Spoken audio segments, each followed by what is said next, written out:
Rain lashed the 24-hour supermarket parking lot. I was hiding in my old sedan, termination papers in hand, when a sharp tap hit the glass.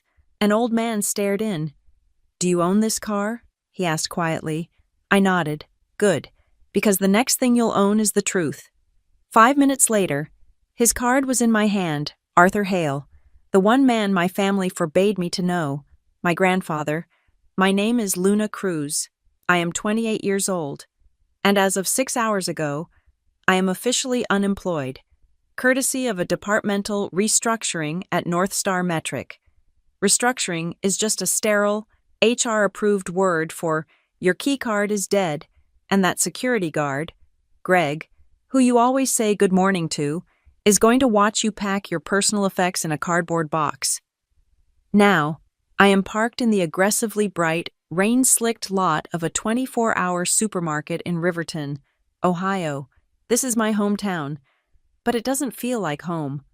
Home is an apartment on the 3rd floor of a brick walk-up, and that apartment currently features a fluorescent orange sticker from the marshal's office plastered over the keyhole. I am 3 weeks late on rent. So, home, for the foreseeable future, is this 2011 sedan. Why am I late on rent?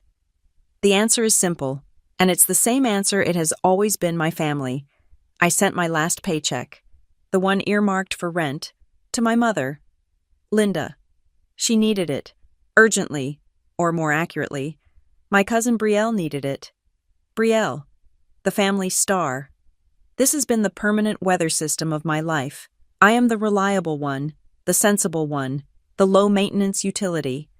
Brielle is the high-maintenance, high-reward investment. She is the talent. I am the infrastructure. It's a dynamic cemented in my earliest memories. When we were kids living under the same roof after my father died, Brielle was given the large bedroom with the bay window and the afternoon sun. I was given the converted linen closet that overlooked the neighbor's garbage cans. When I asked why, my mother fixed me with that look of weary disappointment. "Luna, you're the practical one. You understand. Brielle needs the space. She needs to move. And so Brielle moved. She got the subsidized dance lessons. She got the new outfits. She got the family-sponsored dance scholarship that I later learned was just my mother and aunt draining their savings. For my 16th birthday, I received a very sensible, waterproof backpack for my community college textbooks. I was already taking advanced classes. For Brielle's 16th, she was flown to a developmental workshop in Chicago, complete with a new wardrobe. "We have to support her gift, honey," Linda would say, patting my hand. "Your gift is being smart. That takes care of itself." Being smart meant I got the academic scholarships. Being smart meant I landed the analyst job at North Star 2 weeks after graduation. And being smart meant that for the past 5 years, a significant portion of every single paycheck I earned was automatically transferred into a joint bank account I shared with my mother. "Just to help with the bills, honey," she'd promised when we set it up. "Just to keep the lights on." It was never just the lights. It was costumes. It was competition fees. It was headshots. It was always another emergency, another utility shutoff notice that coincided perfectly with another unmissable opportunity for Brielle. A thank you was rare. An acknowledgement that I was sacrificing my own stability for her fantasy was non-existent. I was just the sensible one.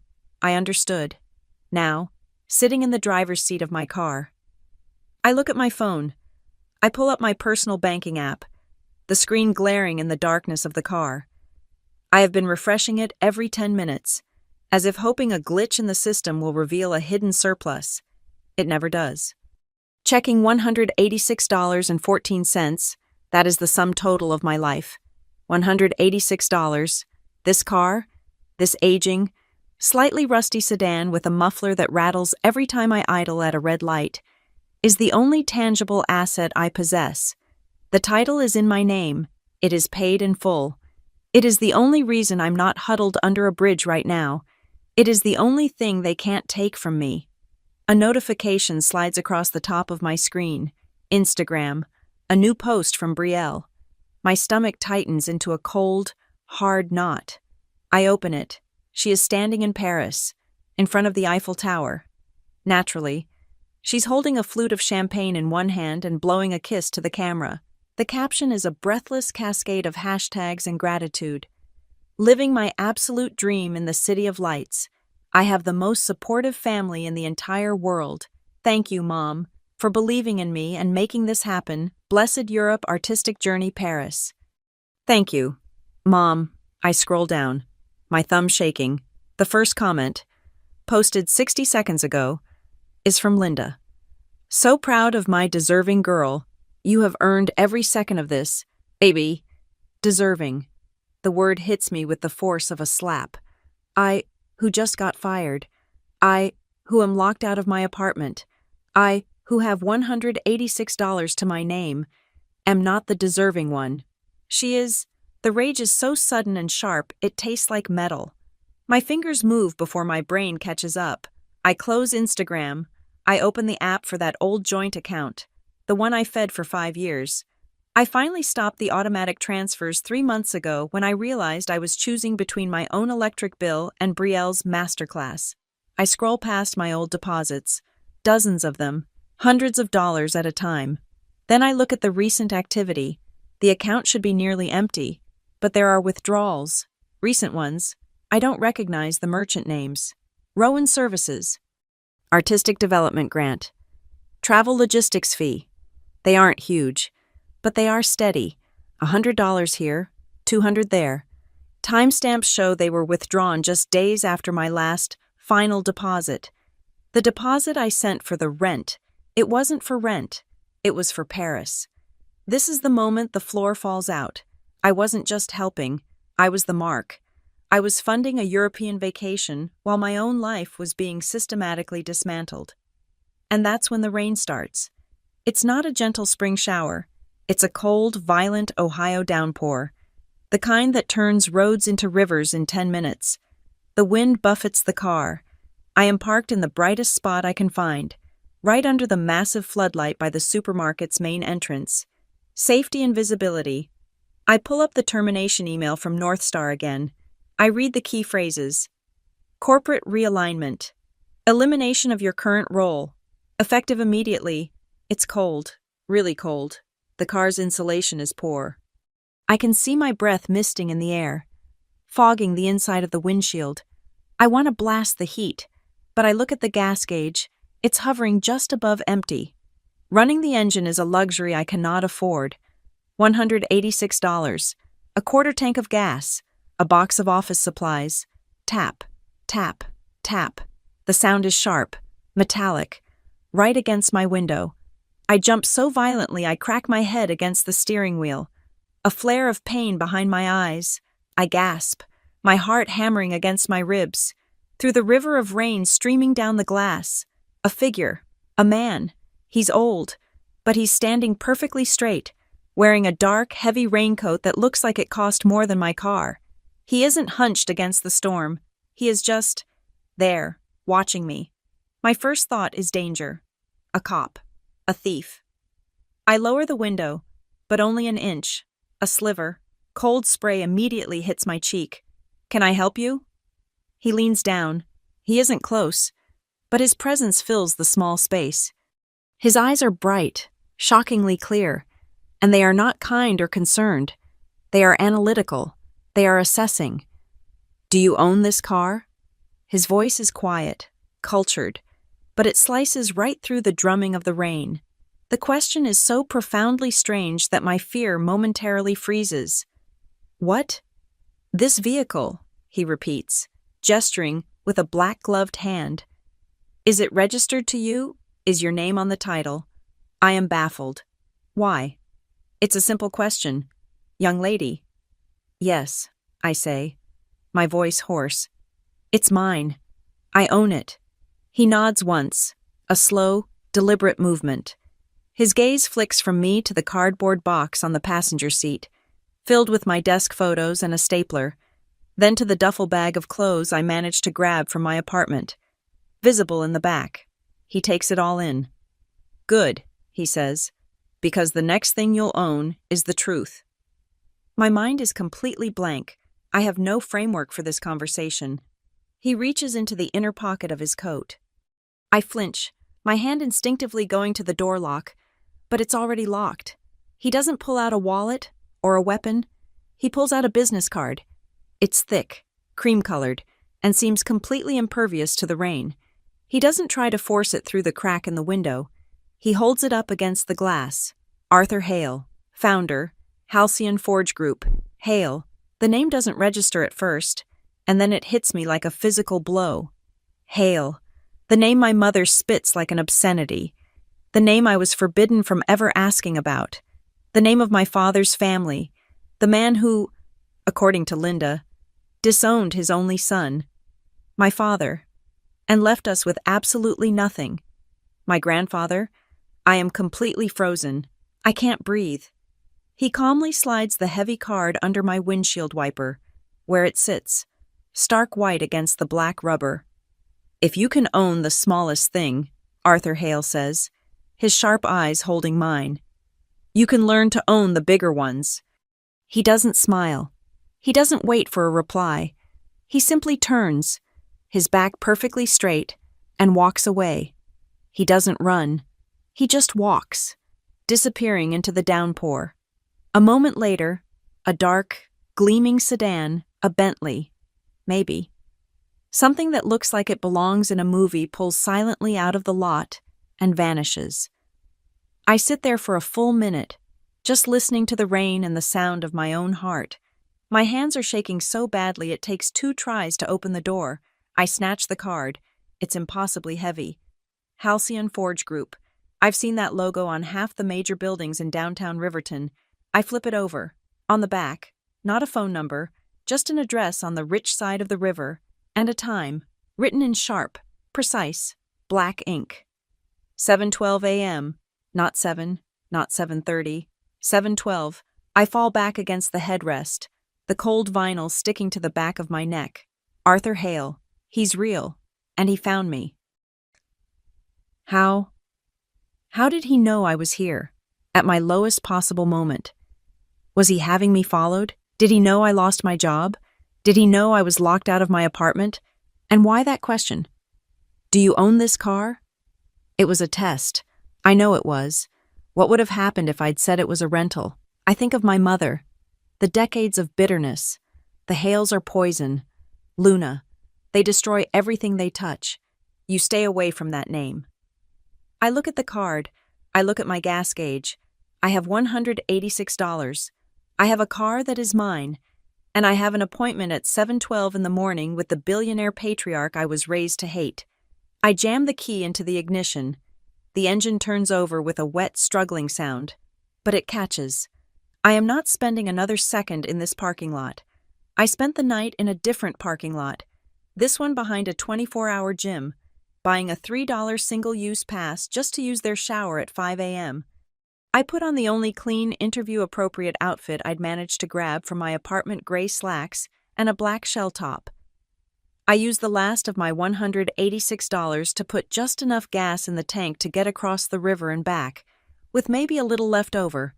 At 7:05 a.m., I was parked across the street from the address on the card. It wasn't an office building, it was just Hale House. It was a monolith of dark glass and minimalist gray stone. A structure that didn't just occupy the block, it dominated it. It was architecture as a statement of power. It was designed to make you feel small. It was working. I crossed the street. The rain from last night had subsided to a cold, persistent drizzle. At exactly 7:11 a.m., I pushed through the heavy glass doors. The lobby was vast, silent, and cold. The floors were polished black marble that reflected the severe, recessed lighting. There was no art. There were no plants. There was just a single, massive desk of unpolished granite, helmed by a security guard who looked like he was carved from the same material. He wore a crisp, dark suit, not a uniform. I approached, my worn-out shoes squeaking slightly on the marble. I hated that sound. It announced me as an imposter. "Can I help you?" His voice was flat. I didn't say a name. I didn't know what to say. I just placed the heavy, cream-colored business card on the desk. He didn't glance at it. He slid it toward him, looked at it, and then looked at me. His eyes scanned me from my slightly damp hair to my shoes. Then, he pressed a button on an internal console. "Ms. Cruz is here." He didn't ask my name. The card was the password. "His office is on the top floor. The elevator will take you there directly," he said, gesturing to a private, unmarked steel door I hadn't even noticed. The elevator was as silent as the lobby. There were no buttons, just a panel where the guard had obviously keyed my destination. The ride was unnervingly fast. The doors opened directly into an office that mirrored the lobby, vast, minimalist, with a floor-to-ceiling glass wall that offered a panoramic, godlike view of Riverton under the gray morning sky.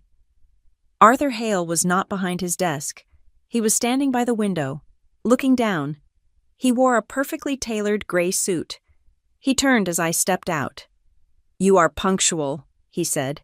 It wasn't a compliment, just an observation. 7:12? "Your card said 7:12, I replied. So it did. He gestured to one of two severe-looking chairs facing his desk. I sat. He remained standing. "You were terminated from North Star Metric yesterday afternoon at 4:16 p.m. The reason cited was corporate restructuring, specifically the dissolution of the Internal Operations Analysis Wing. You were given standard severance, which I imagine you have not yet received." It wasn't a question. He knew. He had been watching me. The cold dread from the parking lot returned, sharper this time. "That's correct," I said, keeping my voice level. "Why were you terminated?" The email said restructuring. I am not asking what the email said. He moved to his desk, but he didn't sit. He leaned against it, his gaze pinning me to the chair. Why not the senior analyst, Mr. Davies, who has a higher salary and lower performance metrics for the last 2 quarters? My mind raced. How could he know that I chose my words carefully? I can't speak to Mr. Davies's performance. My projects were on schedule, my reviews were positive, but I was the last one hired in the department, and I don't have his tenure. You are not blaming him. You are not blaming your manager, who is his golf partner. Blaming them doesn't change the fact that I'm unemployed. Arthur Hale picked up a thick, old-fashioned fountain pen. He opened a heavy leather-bound notebook on his desk and wrote something. I saw it upside down. "Honest under pressure." "Honesty is a commodity," he said, capping the pen. "Rare and expensive. Now, let's discuss why you are here." He slid a simple, manila envelope across the desk. It was thick, unsealed. I opened it. My hands were steady, but my heart was not. Inside was a single, old photograph, a glossy 5x7 from at least 30 years ago. It was a backyard party. A man I didn't recognize, young and smiling, had his arm around a very young, very happy Linda, my mother. They were standing by a barbecue. In the background, leaning against a tree, was a younger Arthur Hale, watching them. "My father," I whispered, touching the smiling man's face. The man I only knew from 2 faded photos my mother kept in a drawer. "My son," Arthur corrected. "And your father, he was a fool, but he was my fool.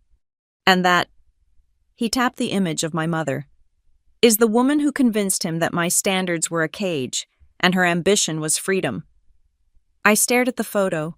My mother looked light, genuinely happy. I had never seen her look that way. "You were forbidden to speak my name," he stated. "Yes," she said. "She said you were poison, that you disowned him over money, that you cut us off after he died." "Partially true," Arthur said, his voice devoid of any emotion. "We had a disagreement about inheritance. I believe inheritance is a responsibility one must be trained for. Your father believed it was a right he was owed. Your mother agreed with him. When I refused to liquidate a trust to fund one of his ideas, he chose to walk away. Linda encouraged it, after he died. She made her choice permanent. She preferred the narrative of the abandoned victim to the reality of the failed gambler. She cut you off from me." He let that sink in. The silence in the room was absolute. The entire history of my life, the small apartment, the cheap birthdays, the constant, grinding lack of everything reframed in 30 seconds. Not a tragedy, but a choice, her choice. I have watched you, he continued, walking back to the window. I watched you get scholarships. I watched you get that analyst job. I watched you transfer 40% of your take-home pay, for 5 years, into an account your mother used to fund your cousin's lifestyle. I flinched. The confirmation felt like a physical blow. I have a problem. Luna, I built an empire, but I'm surrounded by people who know how to spend money, not how to own anything. They like the nameplate, but they despise the balance sheet. Your father was one of them. Your mother is one of them. That cousin of yours, Brielle, is the archetype. He turned back to me. I found you in that parking lot, at the lowest point of your life, owning exactly one thing, a 10-year-old car. You are a blank slate. You are a Hale, but you were raised a Cruz. You have the blood, but none of the entitlement. This is a unique, and perhaps useful, combination. He retrieved something from a drawer, an old beaten-up laptop, a thick, heavy model that was at least 5 years out of date. He set it on the desk with a thud, next to a plastic keycard. I am not offering you a job. I am not offering you charity. I am offering you a test, an ownership test, as I call it. He pushed the laptop toward me. That is Granite Yards. It's a parking lot, a miserable, poorly managed piece of asphalt attached to a warehouse district I own. It is currently losing approximately $3,000 a month. It should be my most reliable, low-maintenance asset. Instead, it is a leak. He slid the keycard over. Your mission is to fix it. You have 72 hours. You are to restore positive revenue. You will do it without using a single cent of your own money. I looked at the ancient laptop. What are my resources? They are in front of you. That keycard gives you temporary, limited administrative access to that property and that property alone. The laptop contains the financials, such as they are, and access to the gate system. I have also created a temporary email for you, Luna, at halcyonpilot.com. That is your only line of communication. You will not call me. You will not come here. He paused, his eyes narrowing. You will not use your name. You will not mention me. You have temporary signing authority, delegated from a subcorporation. As far as anyone at that lot is concerned, you are a short-term auditor. You have legal control, but you have no inherited authority. You must create authority. But how can I fix a physical property with no money? I asked, my analyst brain already spinning. What if the gates are broken? What if the payment machines? That is the test. His voice cut me off, sharp and sudden. Anyone can fix a problem by throwing money at it. That is spending. That is what your mother does. I need to know if you can own it. Ownership, he said, leaning in, begins with the ability to make the rules people pay for, not with a nameplate.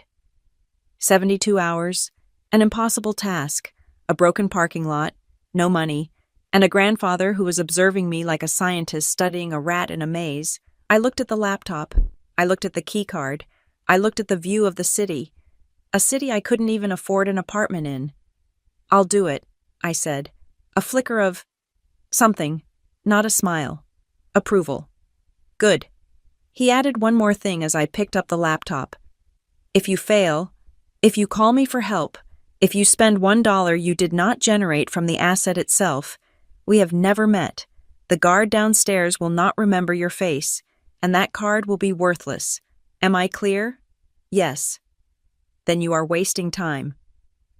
I walked out of the office, the heavy laptop weighing down my arm. The elevator ride was a silent fall. I walked through the black marble lobby, past the guard who did not look up, and back out into the gray, drizzling morning. I was terrified. I was furious. And for the first time in my life, I was energized. I got in my car, the interior still smelling faintly of stale coffee and desperation. I set the laptop on the passenger seat. My phone, which I'd left in the glove box, buzzed. I picked it up. A text message from Linda. Hi, honey. Just letting you know not to come by the house this week. Brielle is back and needs to decompress and practice. She's very fragile after the trip, Don't want you bringing any of your work drama over here. We'll see you when things calm down. Don't cause drama. My work drama, my life, reduced to an inconvenience for the deserving daughter. I watched the text bubble for a long moment. The rage was cold now. It was precise. I didn't text back. I didn't cry. I turned the phone off. I would not be needing it. I opened the old laptop. It whirred to life slowly. The desktop was clean except for a single folder labeled Granite Yards. Inside, a few PDF invoices and one Excel spreadsheet titled GY Cash Flow Master. I opened it. It was a mess, a poorly constructed ledger, obviously manipulated, but the data was still there. Underneath the sloppy formatting, I saw the receipts from the automated pay station. Then I saw the column labeled Cash Attendant Booth. It was almost zero. Every day. For months. A parking lot in a warehouse district, a place full of contractors and delivery drivers who use cash for everything, was reporting zero cash income. I looked at the invoices. They were paying for 2 full-time attendants. They weren't just leaking money. They were being robbed blind. And I had 72 hours to prove it and fix it, with nothing but a keycard and a spreadsheet. I started the car. I knew exactly what I had to do first. Granite Yards was less a parking lot and more a graveyard for asphalt. I pulled my sedan in, the chassis scraping on a pothole the size of a manhole cover. The entrance gate arm was gone, not raised, but physically snapped off, its metal stump weeping rust. I parked in the farthest corner, out of sight of the small, fogged-up attendant booth where a man sat reading a newspaper. The main price sign was a disaster. The vinyl lettering was peeling, and the rates for trucks versus cars were obscured by a layer of grime and spray paint. It was impossible to tell what the actual price was. This wasn't a leak. It was a hemorrhage. I looked at the infrastructure. The license plate scanner Arthur mentioned was mounted on a pole. Its lens cracked, the indicator light dark. It was offline. Dead. The entire system seemed to be running on the honor system, or, more likely, on the whim of the guy in the booth. I sat in my car, the old laptop plugged into my cigarette lighter adapter, which thankfully still worked. I opened the spreadsheet. Then I started a stopwatch on my phone. For 3 hours, I sat there, just counting. I manually tracked every vehicle that entered and every vehicle that left. I categorized them in my own spreadsheet: delivery vans, quick turnaround, warehouse worker sedans long-term, contractor trucks midday arrival, cash visible on the dash. The lot was busy. The warehouses were active. I tracked the peak flow 6 a.m. to 8 a.m. and the lunch rush at noon. At 12:30 p.m., the day shift attendant left the booth, presumably for lunch. This was my chance. I got out and walked over, my heart pounding. I tried the key card Arthur had given me. It didn't open the booth's main door. I didn't have that level of authority. But it did open a locked, gray maintenance panel on the side of the offline automated pay station nearby. Inside was a mess of wires, a modem, and a router. The router was unplugged. I plugged it in. A series of lights blinked red, then green. I ran back to my car and watched the laptop. A new network connection appeared. I connected. The system was live. Data, weeks of it, began to populate the laptop's drive. The automated station was working, or at least its credit card terminal was. It was logging every card payment made at the booth's terminal. I sat in my car for another 2 hours, cross-referencing my manual headcount from the morning against the digital receipts from the same period. The math was sickening. Based on my observed traffic flow and the few legible prices on the sign, the automated receipts only accounted for about 63% of the expected revenue. 37%. That was the loss. A clean, consistent 37% skimmed right off the top. I didn't have money for a new sign. I didn't have money for a security camera. Arthur's rule was absolute. Do not spend your own money. I looked at my personal cell phone. I had a free cloud storage account with 5 gigs of space. I found a free app that turns a phone into a motion-activated security camera. I walked to the darkest, highest corner of the lot, near an overflowing dumpster, and climbed up on a stack of discarded pallets.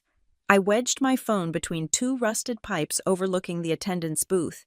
It was a terrible angle, a grainy picture, but it would see the driver's side window of every car that paid. I set it to record motion and upload via the lot's now active public Wi-Fi. Next, the sign. I needed to bypass the attendant. I needed to create new rules people paid for. I opened a free QR code generator online. I linked it to a new, basic payment profile I created using the temporary authority delegated to my Halcyon Pilot email. It was a simple, secure checkout page. I designed a new sign on the laptop's ancient presentation software. I made it bright yellow. Attendant booth closed for system upgrade. And in huge, bold letters, pay here, scan to exit. I put the QR code front and center. I listed the rates clearly, $5 for the first hour, $20 flat rate for all day. I took the file on a USB stick, the one from my North Star termination box, to a copy shop 3 blocks away. I couldn't use my own money, but the lot had a petty cash envelope in the maintenance panel for emergency supplies. It had $41 and change in it. I used $25 of it to laminate 3 large signs. It wasn't my money. It was the asset's money. I was reinvesting. I hung the signs myself, using zip ties I found in the maintenance box. I placed one at the entrance, one directly in front of the attendant booth, and one at the exit. The effect was immediate. Drivers slowed down, confused. They pulled out their phones. I watched from my car. Scan, pay. The revenue started hitting the digital ledger in real time. The day attendant, a heavy guy named Sal, came back from lunch. He saw the sign. He stopped dead. He stared at it. Then he looked around the lot, his eyes searching, dark and angry. He saw my car in the corner. He didn't wave. The first 24 hours passed. I catnapped in my driver's seat, the cramped space making my neck ache. I analyzed the data. The QR payments were flooding in. The cash attendant's log for that day 0. The night shift guy, Mitch, showed up at 10 p.m. He was younger, jittery, and clearly annoyed. He saw the sign, ignored it, and took cash from a contractor truck. Waving them through, I watched it happen. Clear as day. On my shaky phone camera feed, the cash went into his pocket, not the register. I had the proof. Using the Halcyon Pilot email, I accessed the employee scheduling portal. I found the form for temporary fiduciary suspension. I cited gross negligence and failure to adhere to new payment protocols. I signed it with my name, Luna Cruz, Auditor, Temporary Project Authority. I printed it at the copy shop using the last of the petty cash. I taped it to the booth door before the night shift started on day 2. Effective immediately. Night shift operations suspended pending financial review. Booth closed from 10 p.m. to 6 a.m. I had cut off the night's skim. The backlash came 3 hours later. It wasn't a phone call. It was an email. Sent to the generic info address for Granite Yards, which I'd forwarded to my Pilot account. The sender was anonymous, a string of random numbers. The subject line was blank. The message was 4 words. Don't touch our money. Attached was a photograph. It wasn't of me. It was of my car. Parked in the corner, a close-up of my license plate, taken in the dark. My blood went ice cold. They weren't just angry. They were watching me. They knew which car was mine. This wasn't a corporate audit anymore. I was a target. I should have left. I should have driven to a hotel. But I had no money. And this was the test. If you fail, we have never met. I stayed. I locked the doors. I moved to the back seat. Below the window line, I wedged my cardboard box of office supplies against one door and my duffel bag against the other. I gripped the can of pepper spray I kept in my purse. I didn't sleep. Every sound a truck hitting the pothole. The wind rattling the chain-link fence made my heart hammer against my ribs. At around 3 a.m., I heard it. A scrape, a sharp, dragging, metallic screech. I didn't move. I didn't breathe. I held the pepper spray so tightly my knuckles ached. I waited, listening, for what felt like an hour. Silence. When the sun finally came up, I crawled into the front seat, a long, jagged scratch, deep enough to show the white undercoat. ran the entire length of the driver's side, from the headlight to the taillight. They had marked me. They had touched the only thing I owned. The fear was quickly replaced by a cold, hard rage. This was my test. This was my property to fix. I went back to the maintenance panel. The license plate scanner was dead, but the box it fed into was not. It was just disconnected. I spent an hour tracing wires, matching colors, and rebooting the embedded system from the laptop. The scanner whirred. The cracked lens lit up with a dim red light. I connected it to the laptop. The database was archaic, but it was functional. It wasn't just a scanner. It was an access control system. It managed a whitelist of plates and RFID cards that could bypass the payment system entirely. The list was full of maintenance vehicles, the property manager, the leasing agent, all expected. And then I saw it. One entry, tagged as VIP access, family. It had unlimited, 24/7, free in and out privileges. My stomach dropped. I read the name registered to the account. Brielle Whitaker, my cousin, the star, the deserving one. She wasn't in Paris, or, if she was, she had given this privilege to someone else. Her name was in the system. Why would my cousin, who lived on the other side of town, need free, unlimited access to a warehouse parking lot? This wasn't a random skim by a few greedy attendants. This was organized. This was family. I had 6 hours left. The 72-hour deadline was approaching. I stared at Brielle's name. I felt the deep, familiar sting of the setup. The realization that I was, once again, the only one not in on the joke. My hand moved to the mouse. I clicked on her name. I clicked Disable Account. A confirmation box appeared. Are you sure you want to revoke access? I clicked Yes. I went down the rest of the list, disabling every non-essential tag. I created a new, clean whitelist. Then, I opened my Halcyon Pilot email. I drafted a new message to Arthur Hale. I did not mention the threat. I did not mention the scratch on my car. He didn't ask for my feelings. He asked for a result. The subject line was Granite Yards, 72-hour status report. The body was short, analytical. Identified 37% revenue loss due to unmonitored cash handling and access control gaps. Implemented stopgap QR payment system. Bypassing attendant booth. Suspended non-compliant night shift. Eliminating primary cash skim. Reactivated LPR system. Purged unauthorized access list, including one family VIP tag. Attached ledger comparison. Day 1 versus Day 3. Video evidence of cash skim. I looked at the final numbers. By forcing all payments through the digital, auditable system, the revenue hadn't just stabilized, it had increased. Result net revenue increased by 62% in 72 hours. The asset is now profitable. I hit send. I sat back in my scratched-up car, my body aching from 3 days of no sleep, my stomach empty. I had passed his test. And in doing so, I had just declared war on my own family. I just didn't know it yet. I was back in Hale House, but this time, the guard nodded. The elevator felt less like a cage and more like a focused ascent. I was running on nothing but the dregs of adrenaline and the acidic satisfaction of my small, brutal victory. I had not slept in nearly 3 days. I was sure I looked like hell. Arthur was at his desk. My brief report was open on a sleek monitor next to his leather notebook. 62%, he said. He did not say good job or well done. It was not a celebration. It was a confirmation of data. You confirmed the leak. You plugged it. You also kicked the hornet's nest. The attendants, I said, my voice rough. No, he dismissed them with a small, sharp wave of his hand. The attendants were the symptom, a messy, obvious one. You kicked the real nest. He swiveled in his chair and gestured to a large, dark screen on the wall.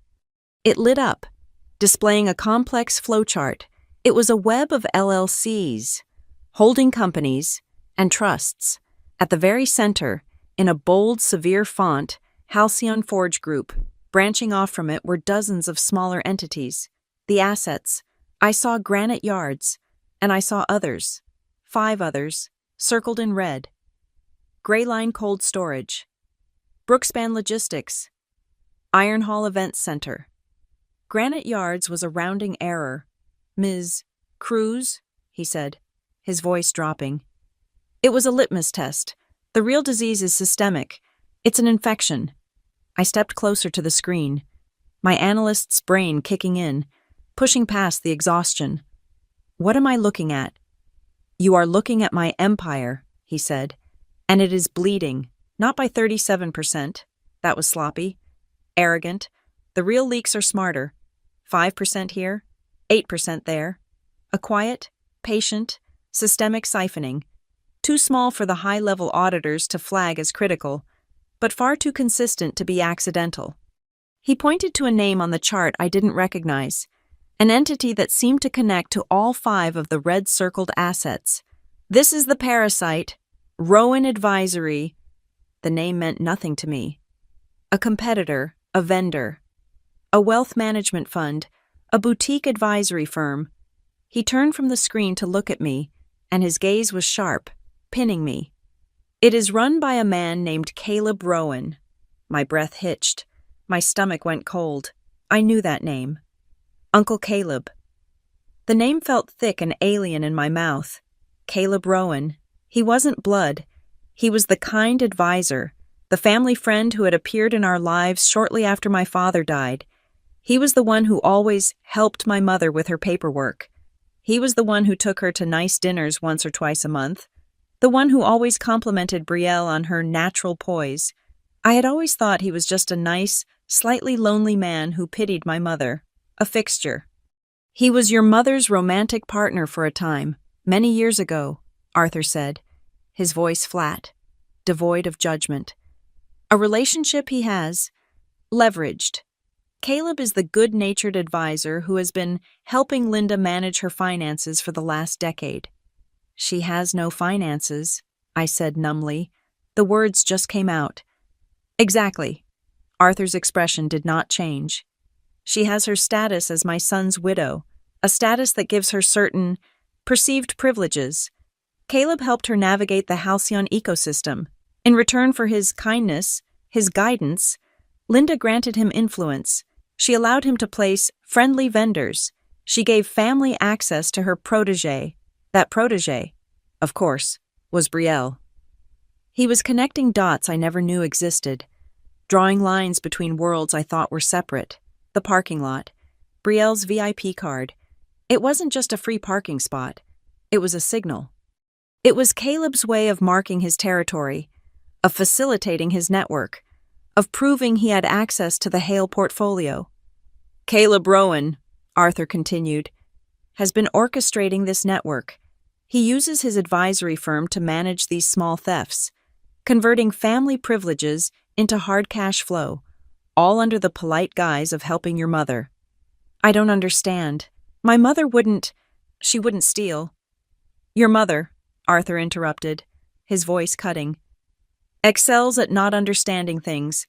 As long as the check's clear and Brielle is happy, she has a masterful talent for willful ignorance. He slid another envelope across the polished desk. This one was thick, heavy.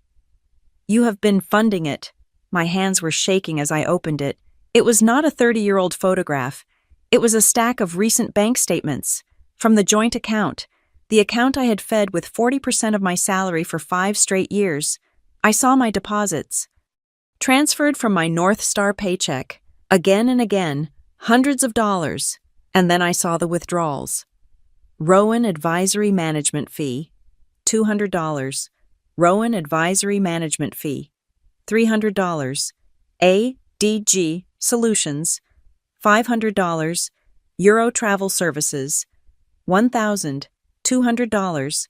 The dates lined up, the European vacation, the Art Academy tuition, the endless master classes. ADG Solutions, I whispered, the words tasting like ash. Artistic Development Grant. A shell company, Arthur said calmly, owned by Caleb Rowan. He wasn't just skimming from me, he was skimming from you. Your mother provided the account, the access. Caleb provided the mechanism, and Brielle provided the justification, a perfect, parasitic triangle. I had been paying for the nails in my own coffin. I had funded the very life that was used, day after day, to prove I was the lesser, undeserving one, the sensible one, who always understood. I felt a wave of nausea so profound I had to grip the arms of the chair, the scratch on my car, the anonymous threat. It wasn't from Sal or Mitch. It was from him, or his people. I hadn't just suspended an attendant. I had locked Caleb Rowan's proxy, Brielle, out of the system. I had cut his access. I had challenged his ownership. "I have been standing on the sidelines for too long," Arthur said, and his voice was low, almost human. "I respected your mother's choice to raise you apart from this. I thought, perhaps it was for the best. I was wrong. I let a generation of spenders and parasites take root in my own house." He looked at me, not as a grandfather, but as a CEO. "I want an heir, Luna, but I want an heir who knows how to own, someone who knows what it costs, someone who understands the mechanisms, someone who is not afraid to look at the ledger. You have proven you can own one small, broken thing. You have proven you can take responsibility for it."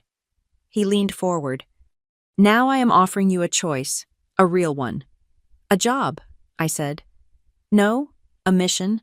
I am naming you Special Projects Supervisor. It is a temporary title. You will have 30 days. I have 5 other properties, the ones circled in red, that are showing the same signs of leakage. Gray Line Cold Storage, Brookspan Logistics. I want you to go into every one. You will have the same limited authority. You will find the leak. You will analyze the mechanism, and you will plug it. You will report only to me. And what happens after 30 days? We will see." He stood up, a sign the meeting was ending. "There is one condition, absolute secrecy. You are still just an auditor. No one can know you are my granddaughter. No one can know you report to me. If Caleb, or your mother, or the rest of my entitled family find out what you are doing, they will unite, and they will destroy you. They will paint you as a usurper, a gold digger. They will turn on you, again." I thought about the 100 and change left in my bank account. I thought about the deep, white scratch down the side of my car. I thought about Brielle, smiling in Paris, a trip paid for with my rent money. "I accept," I said. "Good. You cannot stay in your car. It is compromised." He slid a single, old-fashioned brass key across the desk. It was heavy. "The warehouse at Granite Yards has old staff dormitories on the 3rd floor. They are Spartan, they are clean, and they are secure. You will move your things there tonight. The Halcyon Pilot email is your only line of contact." I took the key. That night, I moved my life. It took exactly 1 trip: the cardboard box from North Star, the duffel bag of clothes, the ancient laptop. The dormitory was exactly as he had said. Spartan, a single cot, a metal desk, a shared bathroom down the hall with peeling green paint.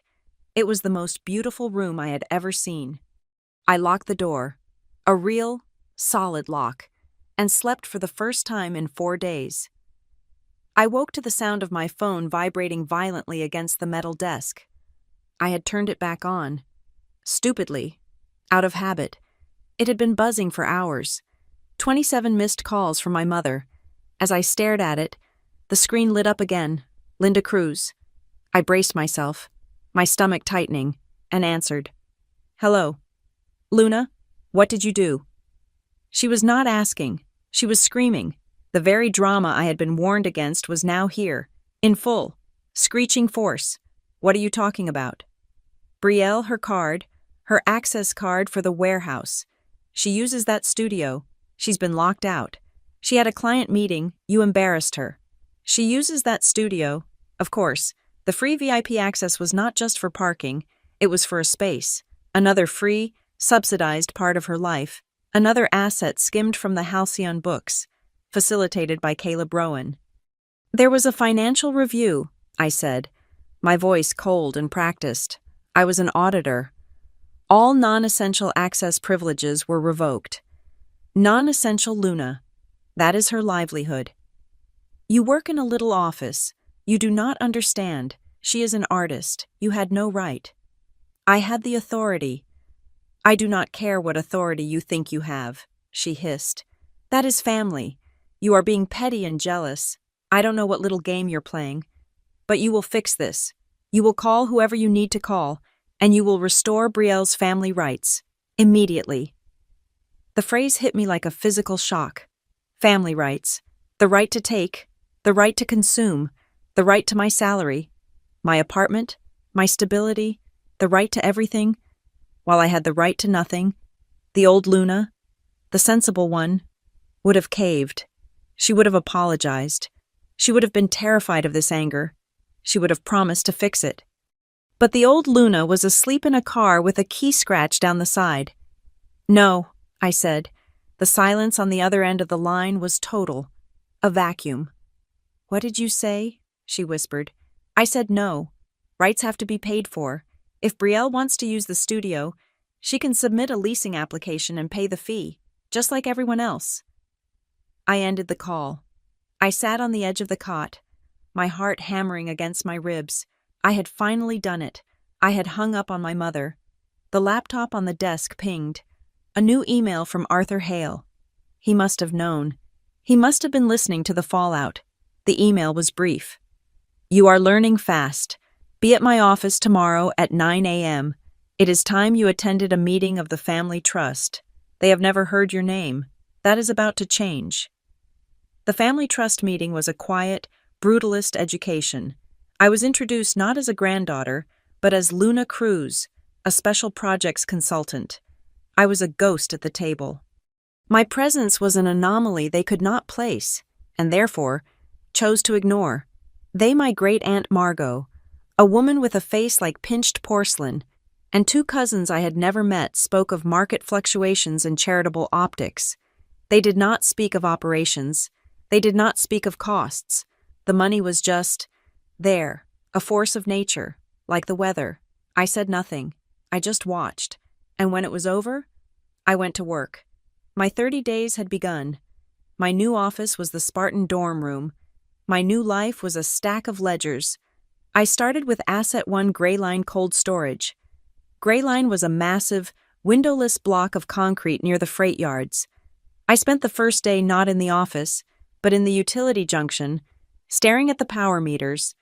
The electricity bills were astronomical, 30% higher than the industry standard for a facility of its size. The internal reports blamed aging compressors. I pulled the maintenance logs. The compressors were aging, but they were also running at 100% capacity, 24 hours a day. They never cycled down. I found the floor manager, a man named Henderson, who looked as tired as the machinery. They just run hot. Ms. Cruz, he said, resigned. We keep requisitioning new parts, but the budget never gets approved. Who signs off on the budget? I asked. Rowan Advisory, mostly, he shrugged. They handle our vendor management. There it was again. Caleb. I didn't tell Henderson about Caleb. I just asked for a building schematic and the electronic keycard access logs. He gave them to me, grateful someone was finally asking. I spent that night in my dorm room, cross-referencing the two. The schematic showed a large, decommissioned Section D on the third floor. The keycard logs showed 0 authorized entries to Section D, but the power consumption logs told a different story. They showed a massive, consistent energy draw isolated to that section. The next morning, at 5 a.m., I went to Greyline. I bypassed the main office and went straight to Section D. The main door was locked, as expected, but the key card Arthur had given me, the one with limited administrative access, had one function the floor managers did not override. I swiped. The lock clicked open. The air that hit me was not the sterile chill of the rest of the building. It was warm, humid, and smelled of spices and cooking oil. I stepped inside. The entire decommissioned floor had been converted. It was a massive, unlicensed commercial kitchen, dozens of stainless steel tables, deep fryers, massive walk-in non-refrigerated pantries, pallets of cooking oil, sacks of flour, a local catering company, one I'd seen at food truck festivals, was running their entire operation out of my grandfather's freezer. They had tapped directly into the building's main power grid, bypassing the floor's individual meter, and were running their fryers and ventilation hoods, overwhelming the compressors for the actual cold storage below. It was brilliant, in its own way. Caleb wasn't just skimming, he was subletting. He had turned a dead space into a cash-on-the-side rental, billing the tenant directly, and sticking Halcyon with the massive electricity bill. I didn't confront the caterers. I didn't have the authority to evict them, but I had the authority to protect the asset. I went back to the utility junction. I found the power main for Section D, and I shut it off. Then I went to the keycard control panel and permanently deauthorized every card that had ever been used to access that floor, including the one Caleb Rowan likely used. I rekeyed Henderson, the floor manager, giving him sole access. Re-inventory the entire section, I ordered him, and report any non-Halcyon assets to me. As of now, this floor is offline. He looked at the dead power main, then at me, and a slow smile spread across his face. He was the first person in the Halcyon group who didn't look at me with suspicion. He looked at me with relief. 2 days later, the electricity bill for Greyline dropped by 28%. The compressors cycled down for the first time in a year. I moved to Asset 2 Brookspan Logistics. This was a trucking depot, a hub and spoke for last-mile deliveries. The leak here wasn't power, it was maintenance. The ledger was bleeding out from a single line item, exclusive fleet maintenance contract. The contract was with a company called BRS Solutions. I recognized the initials immediately. Brielle Rowan. Sanders. No. I ran the corporate registration. BRS Solutions. Sole proprietor Caleb Rowan. He wasn't even hiding it anymore. He had granted himself an exclusive, no-bid contract to service the entire Brookspan fleet of over 50 delivery vans. The invoices were pristine, bi-weekly service, full synthetic oil changes, new tires every 20,000 miles. I went to the depot and did a spot check. I walked the line of vans with the dispatcher. I ran my finger over a dipstick. The oil was black, gritty. I checked the tire treads. They were balding, some with different brands on the same axle. They weren't being serviced. The invoices were ghosts. Caleb was billing Halcyon for premium services and providing nothing, while the asset literally ground to a halt. I used my Halcyon Pilot email. I sent a single message to the procurement department, invoking my new limited authority. The BRS Solutions contract is suspended indefinitely, pending fraud review. Open an immediate and transparent bidding process for a new fleet maintenance vendor. All bids to be submitted to this email. Within 48 hours, I had 3 bids from local, legitimate service companies. I signed a new contract with the best one. The cost was 31% lower than Caleb's Ghost contract, and this one included a performance guarantee. Asset 3 Iron Hall Events Center. This was Caleb's personal playground, a beautiful, restored industrial-age ballroom, all exposed brick and iron trusses. It was also, according to the books, a financial black hole. It hosted high-paying corporate events, but the books showed it was donated for community and family use over 60% of the time. I pulled the event logs. The family bookings were all anonymous, just blocked out in red. I then pulled up Brielle's social media. I created a spreadsheet. Date of Iron Hall family use booking, March 12th. Date of Brielle's live stream. My exclusive spring showcase. March 12th. The background exposed brick. Iron trusses. Date of Iron Hall community donation. April 2nd. Date of Brielle's masterclass with fans. April 2nd. It was her personal soundstage. A multi-million-dollar asset, taken off the market for days at a time, so my cousin could film content for her 30,000 followers. I did what I had done at the parking lot. I implemented a new rule. I created a simple, mandatory booking form and a payment portal. All bookings, including family and community, now required a justification, a named user, and a credit card on file for incidentals. I didn't have to wait long for the pushback. This time, it was official. An email arrived from a sleek law firm downtown. It was from Caleb's assistant. Dear Miss Cruz, we are in receipt of your fraud review notice regarding BRRS Solutions.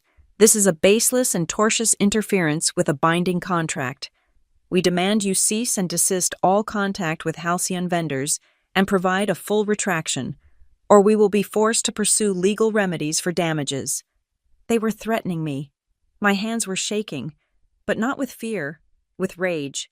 I opened the BRS contract. I found the service level agreement. I replied directly to the lawyer. Per the attached contract, BRS Solutions is required to provide itemized timesheets and parts invoices upon request. Please provide them for the last 6 months. My audit shows zero evidence of work performed. If you would prefer, we can arrange a joint, third-party inspection of the fleet to verify the services you've billed for. I hit send. There was no reply. They could not provide the timesheets. There were none. With the data from all 3 assets, I started building. I was an analyst. After all, I linked the cash flow from the lots, the new vendor contracts from Brookspan, and the utility savings from Grayline. I built a simple, clean, real-time dashboard. I set an automated alert. Notify Luna Cruz. Any payment request over $7,500, any new vendor contract, any family access request. I was building my own system, my own set of rules. Then came the text from my mother. It was even more frantic than the last one. Luna, what are you doing? You are destroying Caleb's hard work. He has done so much for this family. For us, he is a good man, and you are ruining his reputation. You are playing a game that is too big for you. Stop this. Stop it now. His hard work, the ghost invoices, the unlicensed kitchen, the parasitic contracts. I stared at the message. I thought about the cold in my car. I thought about the $186. I thought about the scratch on my door. I replied with a single line. In God we trust. Everyone else, bring receipts. I turned the phone off. The next day, I received an email from Arthur. It wasn't praise. It was a new document. Delegation of authority. He had granted me signing power for any operational expenditure or contract under $50,000. I didn't have to just recommend. I could now execute. The on-site teams started to notice. Henderson at the cold storage plant now emailed me directly with optimization ideas. The dispatcher at Brookspan sent me a photo of a newly serviced van. It's oil clean. They had been invisible, unheard, and now they had an ally. The aggregated monthly profit, projected across the 5 assets I was touching, was climbing. Arthur remained silent. He let the data speak. Brielle, however, did not. I made the mistake of turning my phone on and saw a notification. She was live. I clicked. She was in a small, white-walled studio, not iron hall. She looked tearful. And it's just so hard, she was saying to her followers, dabbing a perfectly dry eye, when you're trying to build something beautiful and someone in your own family, someone jealous, just comes in and tries to tear it all down. They don't understand the artistic struggle. They just understand spreadsheets. I closed the app. I was too busy for this. I was too busy looking at the numbers. I was in my dorm room late that night, on the 30th, final day of my assignment, reviewing the trust documents for the next day's meeting with Arthur. I had access to a new data room. I clicked on a folder labeled Trust Amendments. A file had been modified just this afternoon. 3rd Generation Beneficiary Addendum. I opened it. My great-aunt Margot, my 2 useless cousins, their names were all there, and then a new name, added just today, a provisional representative for the new generation, Brielle Whitaker. My name was not on the list. I had saved his assets. I had plugged his leaks. And in response, the family had circled the wagons, not around me, but around her. I had been so focused on the spreadsheets. I hadn't seen the knives. The Hale Conservatory was nothing like Hale House. Hale House was new money, hard steel and glass, a statement of power. The conservatory was old money, a long, suffocating room paneled in dark mahogany, lined with oil paintings of long-dead Hales. It smelled of furniture polish and the kind of quiet decay that costs a fortune to maintain. I was, once again, the consultant at the end of the table. Arthur was at its head. On his right sat my great-aunt Margot, a woman who looked like she'd been carved from a bar of expensive, unscented soap. Flanking her were my two cousins, Philip and Edward, men in their 40s with soft, uncalloused hands and the bored expressions of those who have never had to wait for a bus. Arthur opened the meeting. "We are here to review the quarterly performance of the subsidiary assets."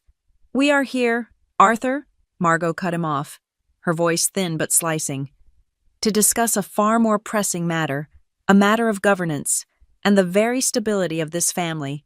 She slid a bound copy of the trust document to the center of the table. A single paragraph was highlighted. Article 4, Section 2, the Worthiness Clause. It states that all beneficiaries, current or prospective, must act in a manner that upholds the integrity, reputation, and unity of the family. It is a moral covenant. I felt my stomach tighten. This was it, the document I had seen last night.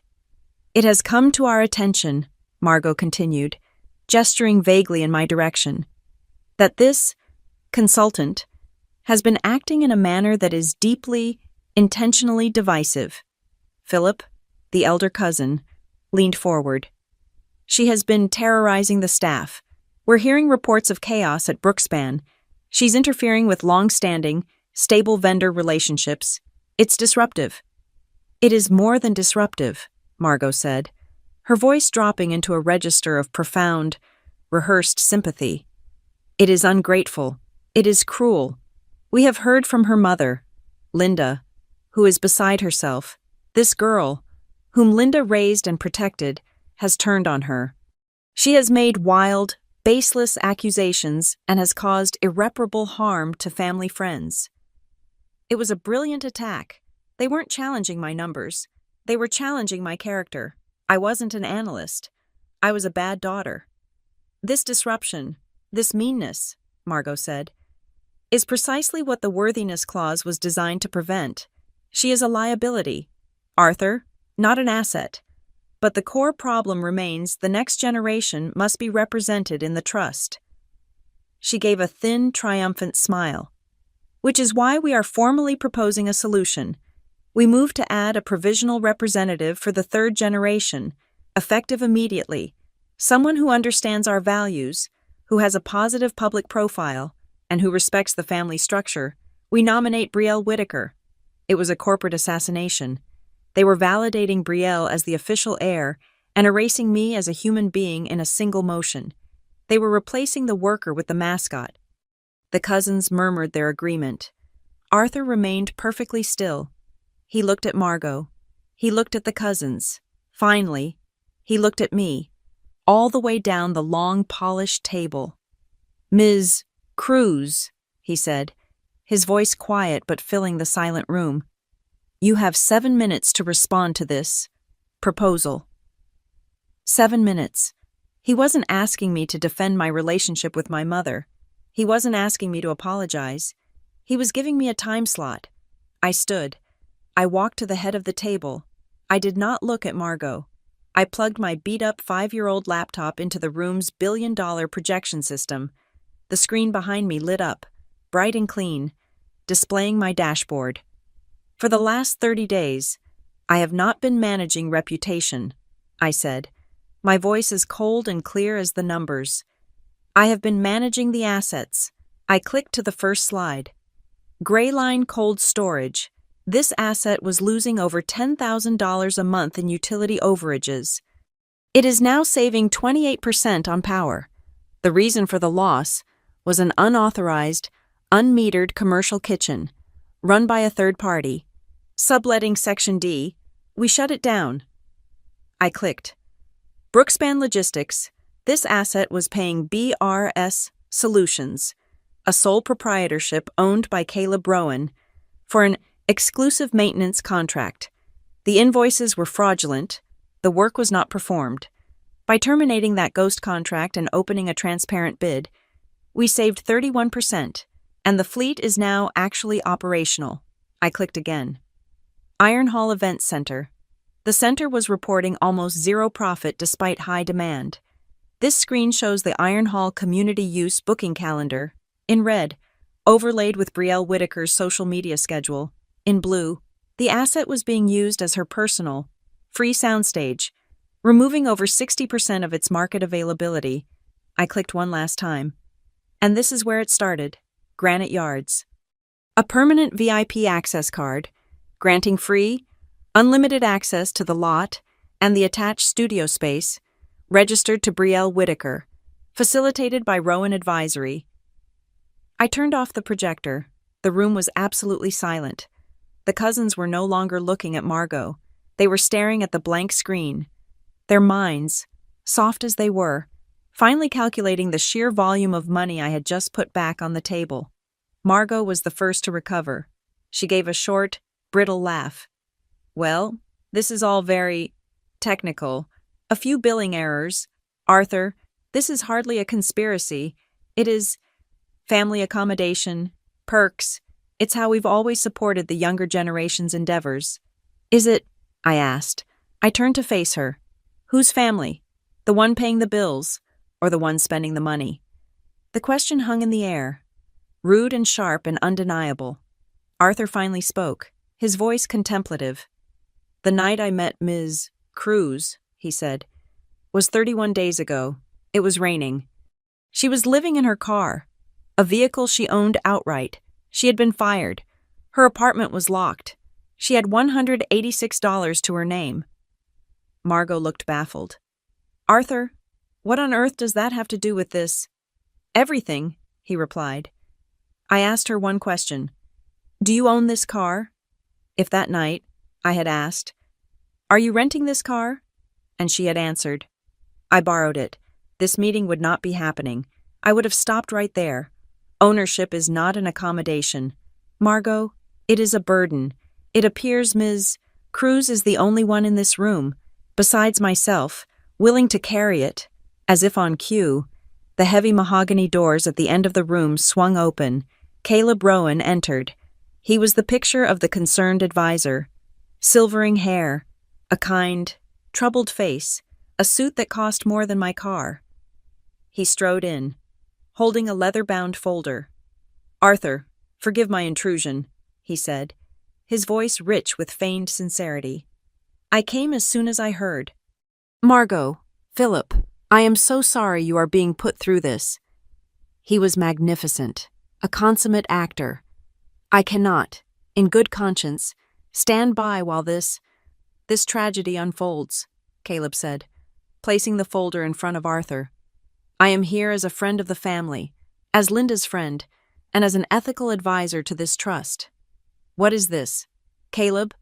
Arthur asked, his voice dangerously flat. It is a letter, Arthur, which I implore you to read. Caleb turned and looked at me, his eyes full of practiced pity. It is a formal complaint regarding undue influence. It outlines my deep, professional concern that your granddaughter, a young woman in a state of clear financial desperation, is taking advantage of you, of your age. She is preying on old family wounds, isolating you from your family, and manipulating you into giving her control she is not emotionally or professionally equipped to handle. She is tearing this family apart for her own gain. As your fiduciary, I must formally object. It was a masterstroke. He had flipped the entire narrative. I wasn't the analyst. I was the gold digger. He wasn't the parasite. He was the protector. I opened my mouth to bring up the contract, to show them the proof, but Arthur simply held up a hand, silencing me. Thank you, Caleb, Arthur said. Your concern for my well-being is noted.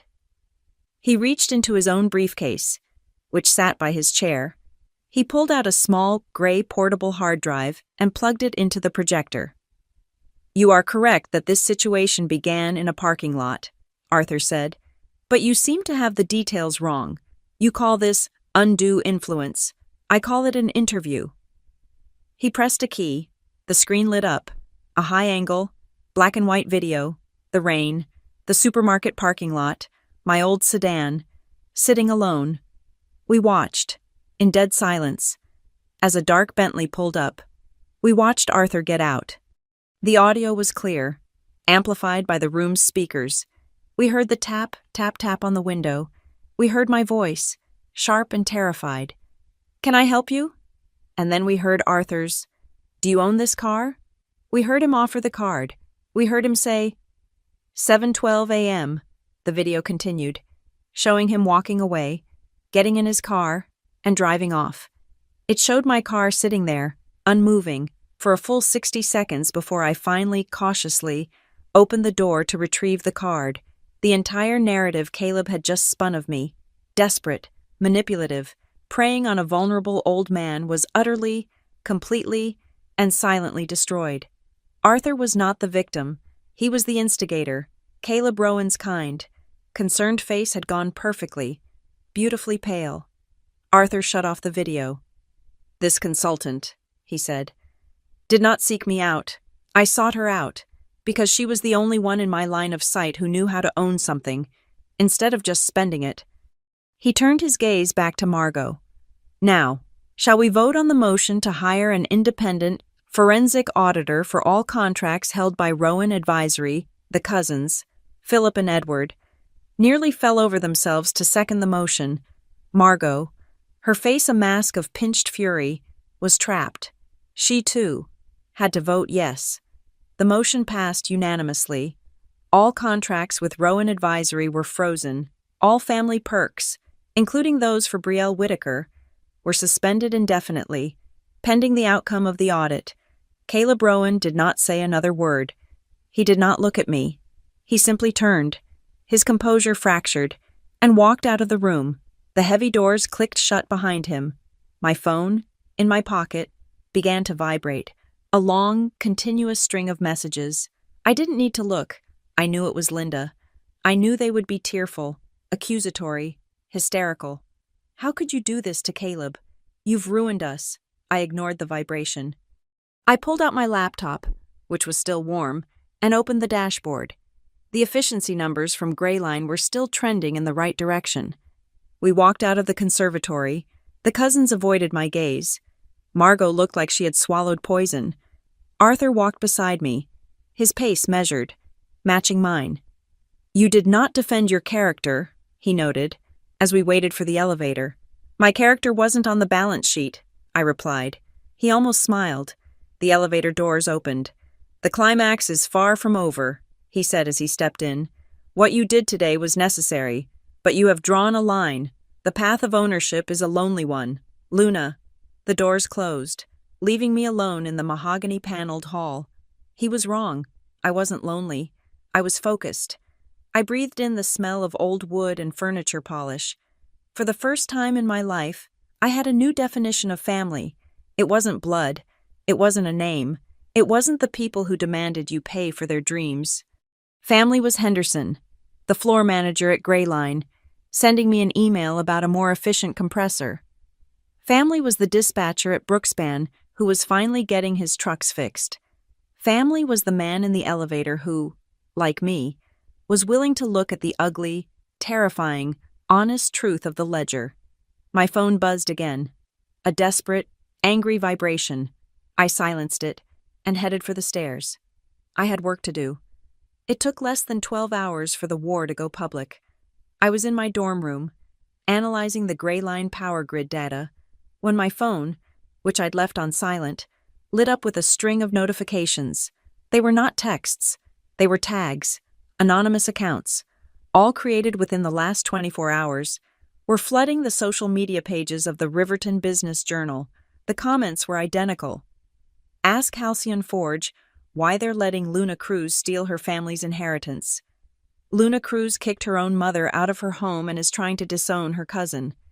This woman is a parasite, preying on her elderly grandfather." Then came the blog post, a local entertainment and gossip site. Riverton Confidential posted an article, the headline, "Billionaire's Ice-Cold Granddaughter, the Hale Legacy's New Snake." I clicked it. My stomach turned to ice. The photo, the main photo of the article, was me. It was grainy, taken from a distance, through a rain-streaked window. It was me. That first night, Slumped in the driver's seat of my sedan in the supermarket parking lot, my face illuminated by the glow of my phone. They had been watching me even then. The article painted a vicious picture. I was a failed, desperate analyst, drowning in debt, who had stalked her estranged grandfather and manipulated him, preying on his age to get her hands on the family fortune. It quoted sources close to the family, who described me as emotionally unstable and vindictive. The worst part came 2 hours later. Brielle. She appeared on Riverton's most popular lifestyle podcast. Her voice was soft, cracking, the performance of a lifetime. She spoke of deep generational trauma and the pain of sudden family betrayal. She never mentioned my name, which was far more effective. She just called me my cousin. She just doesn't understand the artistic soul. Brielle wept, her voice catching perfectly. She lives in a world of cold numbers, spreadsheets. She came in and just burned everything down.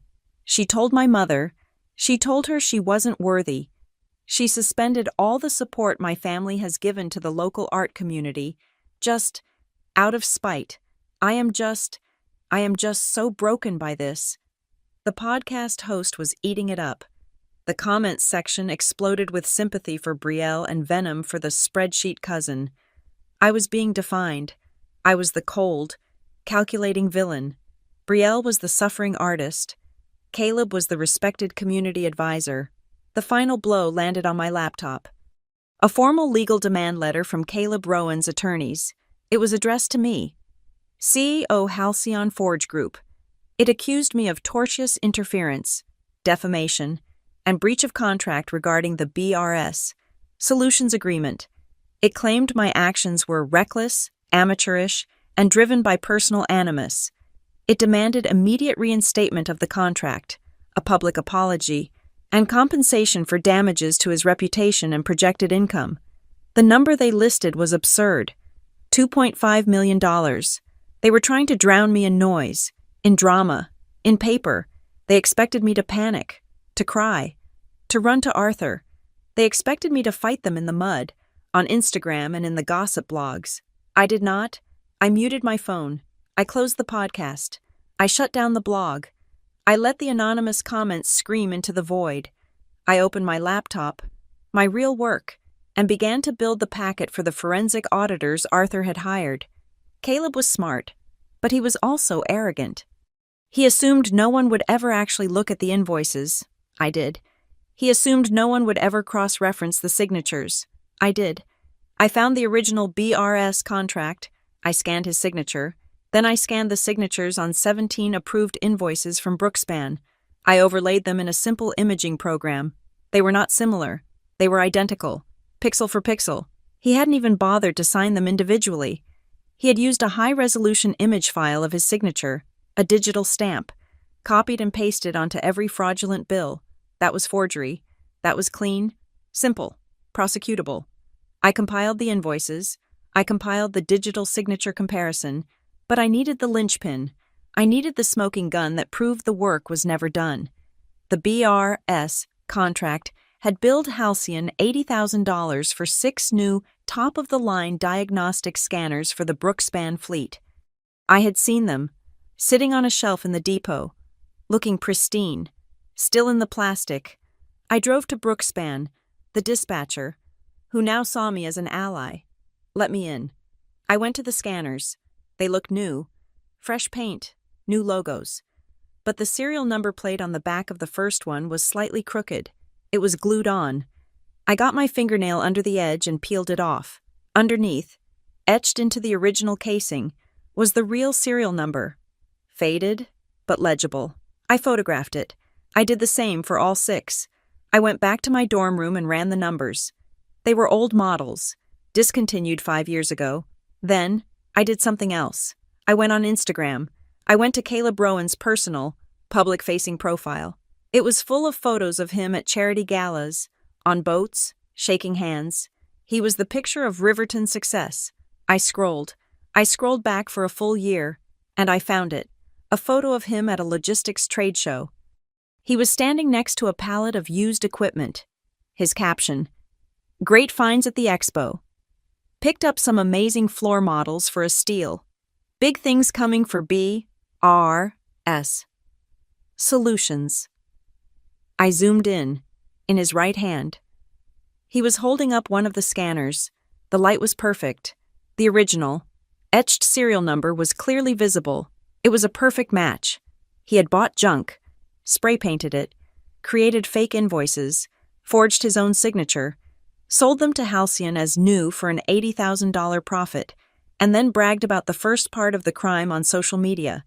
I sent the entire packet, the invoices, the signature analysis, the side-by-side photos of the Instagram post, and the scanner at Brookspan directly to Arthur. His reply, 2 minutes later, was not an email. It was a phone call. This is no longer a trust matter.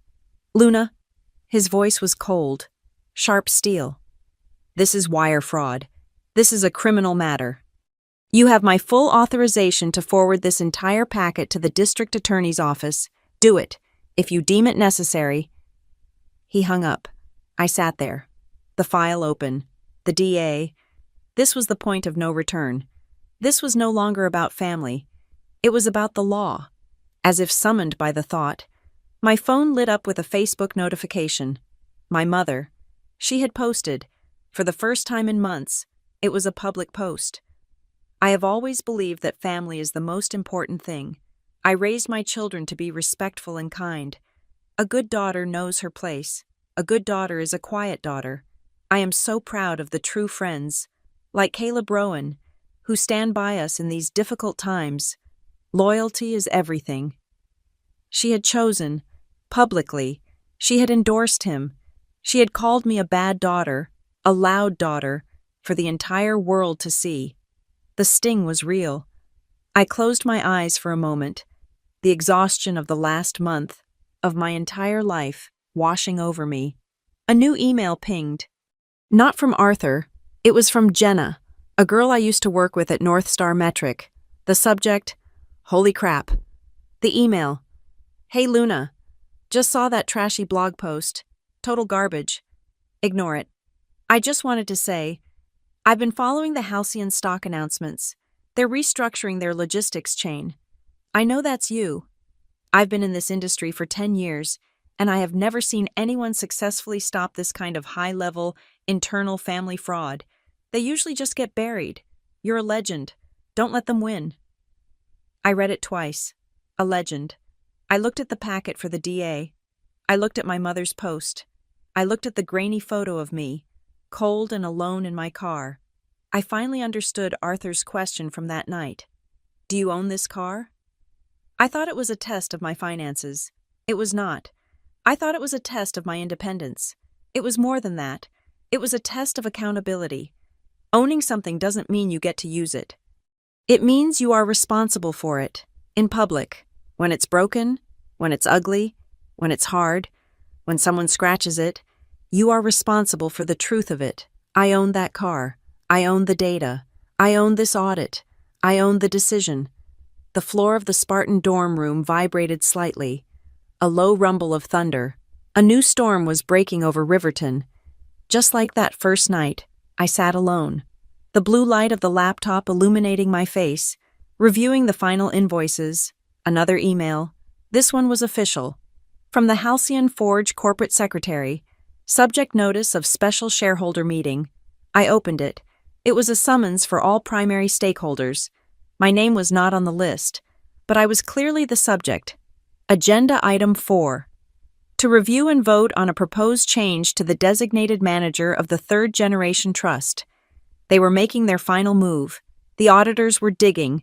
Caleb was exposed, so they were going for the kill. They were going to use their votes to formally install Brielle, the public victim, the deserving one, and lock me, the spreadsheet cousin, out for good. The room was different. This was not the dark, mahogany-paneled conservatory, a relic of the past. This was the main shareholder boardroom on the 40th floor of Hale House. It was a glass box in the sky, sterile, modern, and filled with about 30 people in dark, expensive suits. These were not just nostalgic family members. These were institutional investors, fund managers, partners, and their lawyers. This was where the real power sat. Arthur was at the head of the massive, white marble table. I was seated, once again, in a consultant's chair, slightly back from the main table, next to the audio-visual podium. My old, scarred laptop felt like a bomb sitting on the sterile white credenza. They were all here. Margot, Philip, and Edward sat to Arthur's right, looking composed, as if the trust meeting had been a mere trifle. And on the other side, looking every bit the poised, innocent victim, was Brielle. She was seated next to her mother's lawyer, and at the end of the table, flanked by his own legal team, sat Caleb Rowan. He looked magnificent, his face a mask of composed concern, a man wrongly accused but attending out of duty. The corporate secretary droned through the opening procedures. The lead counsel for the board, a man with a face like expensive leather, summarized the agenda. And finally, he said, his voice resonating through the room's speakers, Agenda Item 4 to review and vote on a proposed change to the designated manager of the Third Generation Trust. Margot spoke immediately. Her voice was smooth, practiced. Mr. Chairman, she said to Arthur, before we proceed with the operational reviews, I believe we must address the matter of stability. The trust must have a clear, forward-facing representative in light of the recent and very public disruptions. The family has unified. We need a voice that represents healing, continuity, and the positive community values Halcyon has always stood for. She gestured warmly, a queen presenting her heir, to Brielle. We formally move to nominate Brielle Whitaker as the provisional representative of the Third Generation. She has the family's complete support. She has a proven, positive public platform, and she understands the spirit of our philanthropic endeavors. I call for an immediate vote to ratify her position. Caleb Rowan nodded gravely from his end of the table. A wise move, Margot, he said. The markets despise uncertainty. This would send a strong message of unity. Philip and Edward murmured. Here, here. They were rushing it. They were trying to make this a simple, clean, procedural vote. A show of family strength to quiet the investors before the audit could be formally presented. A moment, please, I said. My voice was quiet, but in the acoustically perfect, amplified room, it sounded like a judge's gavel. Every single head turned. 30 suits. Margot's eyes narrowed to slits. This is a shareholder matter. Ms. Cruz, you are a consultant. You do not have a voice or a vote here. Ms. Cruz is here at my personal invitation, Arthur said, his voice perfectly flat, cutting her off. And she happens to be the disruption you are referring to. The audit committee's findings are based on her report. It seems only logical that the board hear her findings before voting on a motion designed to silence them. The floor is yours, Ms. Cruz. I stood. I walked the long 20 feet to the head of the room. I plugged my laptop into the podium. The massive 80-inch high-definition screen that dominated the wall behind Arthur lit up. It did not show a spreadsheet. It showed a map. You are correct, Ms. Margot, I said, addressing her but speaking to the room of investors. This isn't about spreadsheets. It's about cash flow and stability. The map I had built was starkly simple. On the far left, a single box labeled Luna Cruz, North Star Metric Paycheck. An arrow pointed from it to a second, larger box, Joint Account Linda Cruz, Luna Cruz. From that central box, a spiderweb of arrows radiated outward. One arrow pointed to a box labeled Rowan Advisory, Monthly Management Fees.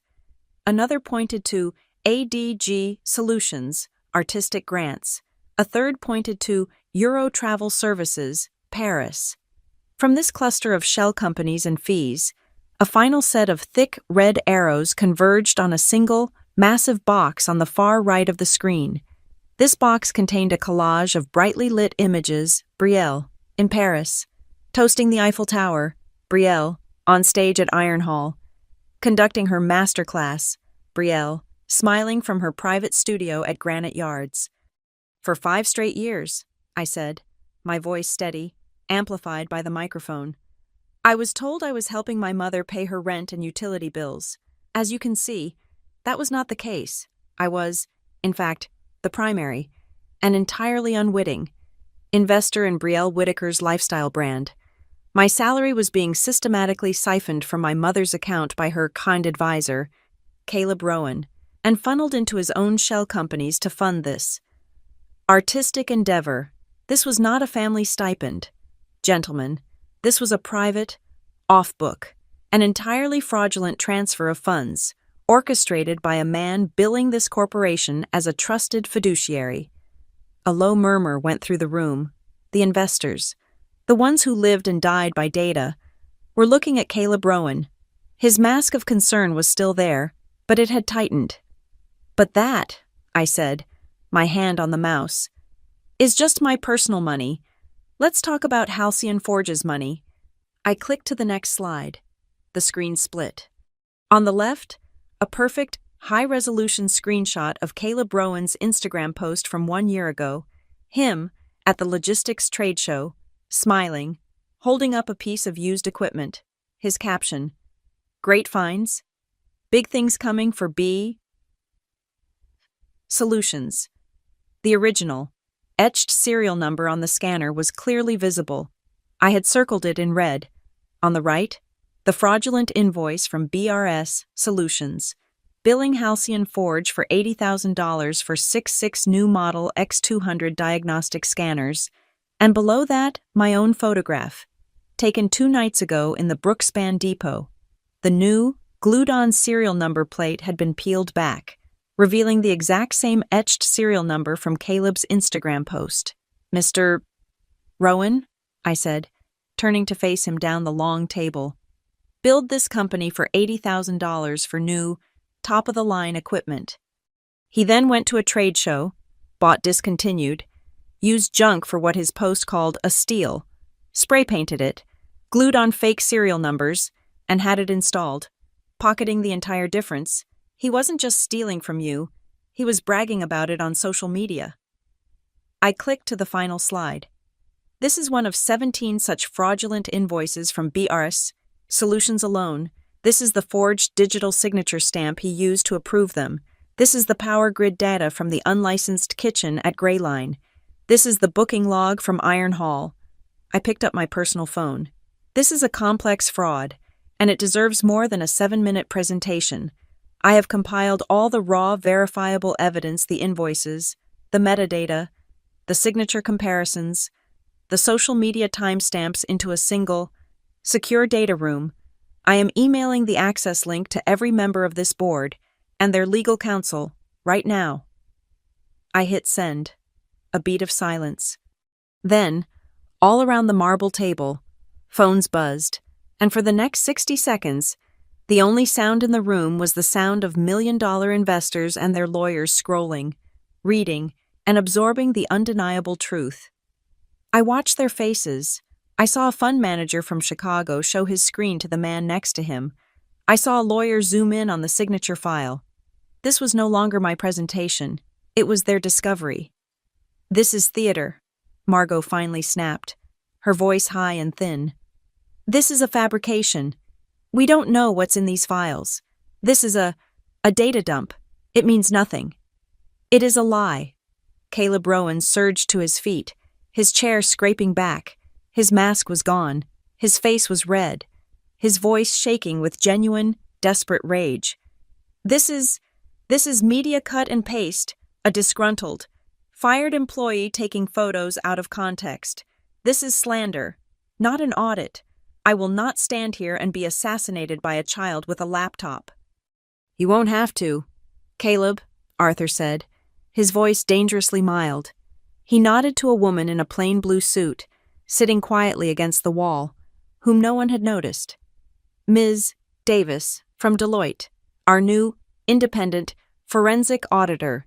You and your team have been reviewing the BR contract and the full digital packet from Ms. Cruz for the last 48 hours. Would you care to comment on its fabrication?" Ms. Davis stood. She was the calmest person in the room. Thank you. Mr. Hale, Mr. Rowan, we have reviewed the digital metadata on the B.R. invoices provided by Ms. Cruz. I can confirm for the board that the signatory block on all 17 invoices, totaling over $400,000, originated from the same root image file. They are not 17 unique signatures. They are 17 copies of one digital stamp, applied electronically. This is conclusive evidence of, at minimum, profound contractual irregularity and, more likely, digital forgery. The data is authentic. The timeline is verified. The air went out of the room. Caleb Rowan sat down, hard, as if his legs had given out. He looked finished, and at that exact moment, the heavy doors at the back of the boardroom burst open. My mother, Linda Cruz, stormed in. She wasn't supposed to be here. She was not on any list. She looked frantic, her hair a mess, her face blotchy and stained with tears. Security was a step behind her. "Stop it!" she screamed.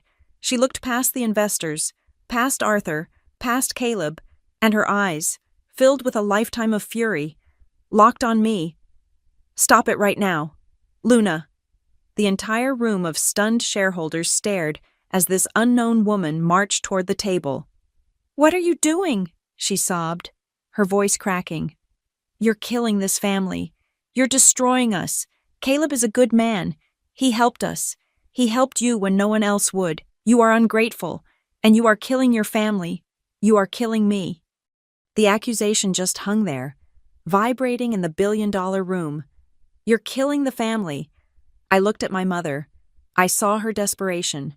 I saw her terror. And I saw, for the first time, that she was the linchpin. She was the why. She was the human shield.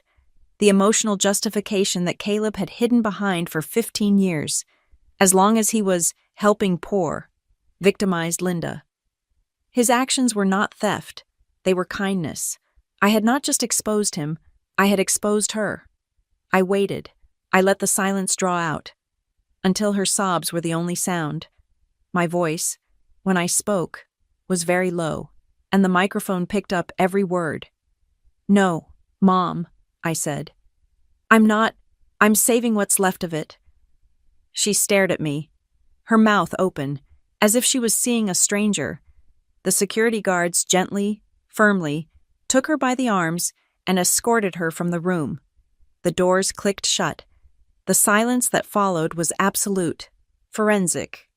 Arthur looked at the board. "The motion to nominate Ms. Brielle Whitaker has been tabled. We now have a new motion, put forward by the Audit Committee, a motion to indefinitely suspend all contracts and disbursements related to Rowan Advisory and all its known shell companies, and a second motion, to immediately begin legal proceedings for full financial clawback and restitution for all proven damages." "Seconded," snapped one of the fund managers from Chicago, his eyes still glued to the evidence on his phone. "All in favor," Arthur said. Every hand went up, every single one, even Margot's, her face pale and pinched, even Phillips and Edwards. The rats were the first to flee the sinking ship. "The motion passes unanimously," Arthur said. Brielle, who had been sitting frozen, perfectly silent, during the entire presentation, finally moved. She stood up, fumbled with her phone, her fingers shaking. She was trying to turn on her live stream. You can't," she stammered, pointing the camera at me, then at Arthur. But the performance was gone.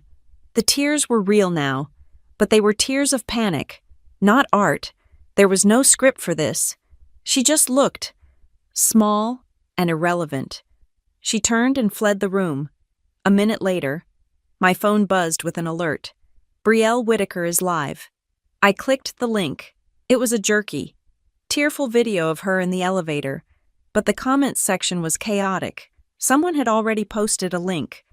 The auditor's official press release, Halcyon Forge, suspends key vendor pending forensic fraud investigation. The tide was turning, in real time. The spreadsheet cousin had receipts. The jealous sister had the data. Her viewers were dropping off her feed, one by one, like rats. I closed the app. The shareholders filed out, muttering to their lawyers. Caleb Rowan and his team were gone. They had evaporated during the vote, a retreat so quiet no one had even noticed. Soon, it was just me and Arthur in the massive, silent room. The screen behind us still showed the side-by-side comparison of the Instagram photo and the fraudulent invoice. Arthur did not clap. He did not say, "Congratulations." He simply looked at me, his expression unreadable, as I gathered my laptop. "The district attorney's office will be in contact," he said. "This will get much, much uglier before it is over. Caleb will fight. He will try to declare bankruptcy. Margot will retaliate. Your mother will be your mother. They will not stop." He held my gaze, his eyes just as sharp as they were that night in the rain. "Are you absolutely certain you want to continue this?" I thought about the cold vinyl of the car seat. I thought about the $186.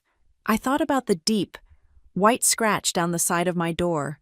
I thought about the years of being the sensible one. "Yes," I said. "I own my decision." He nodded.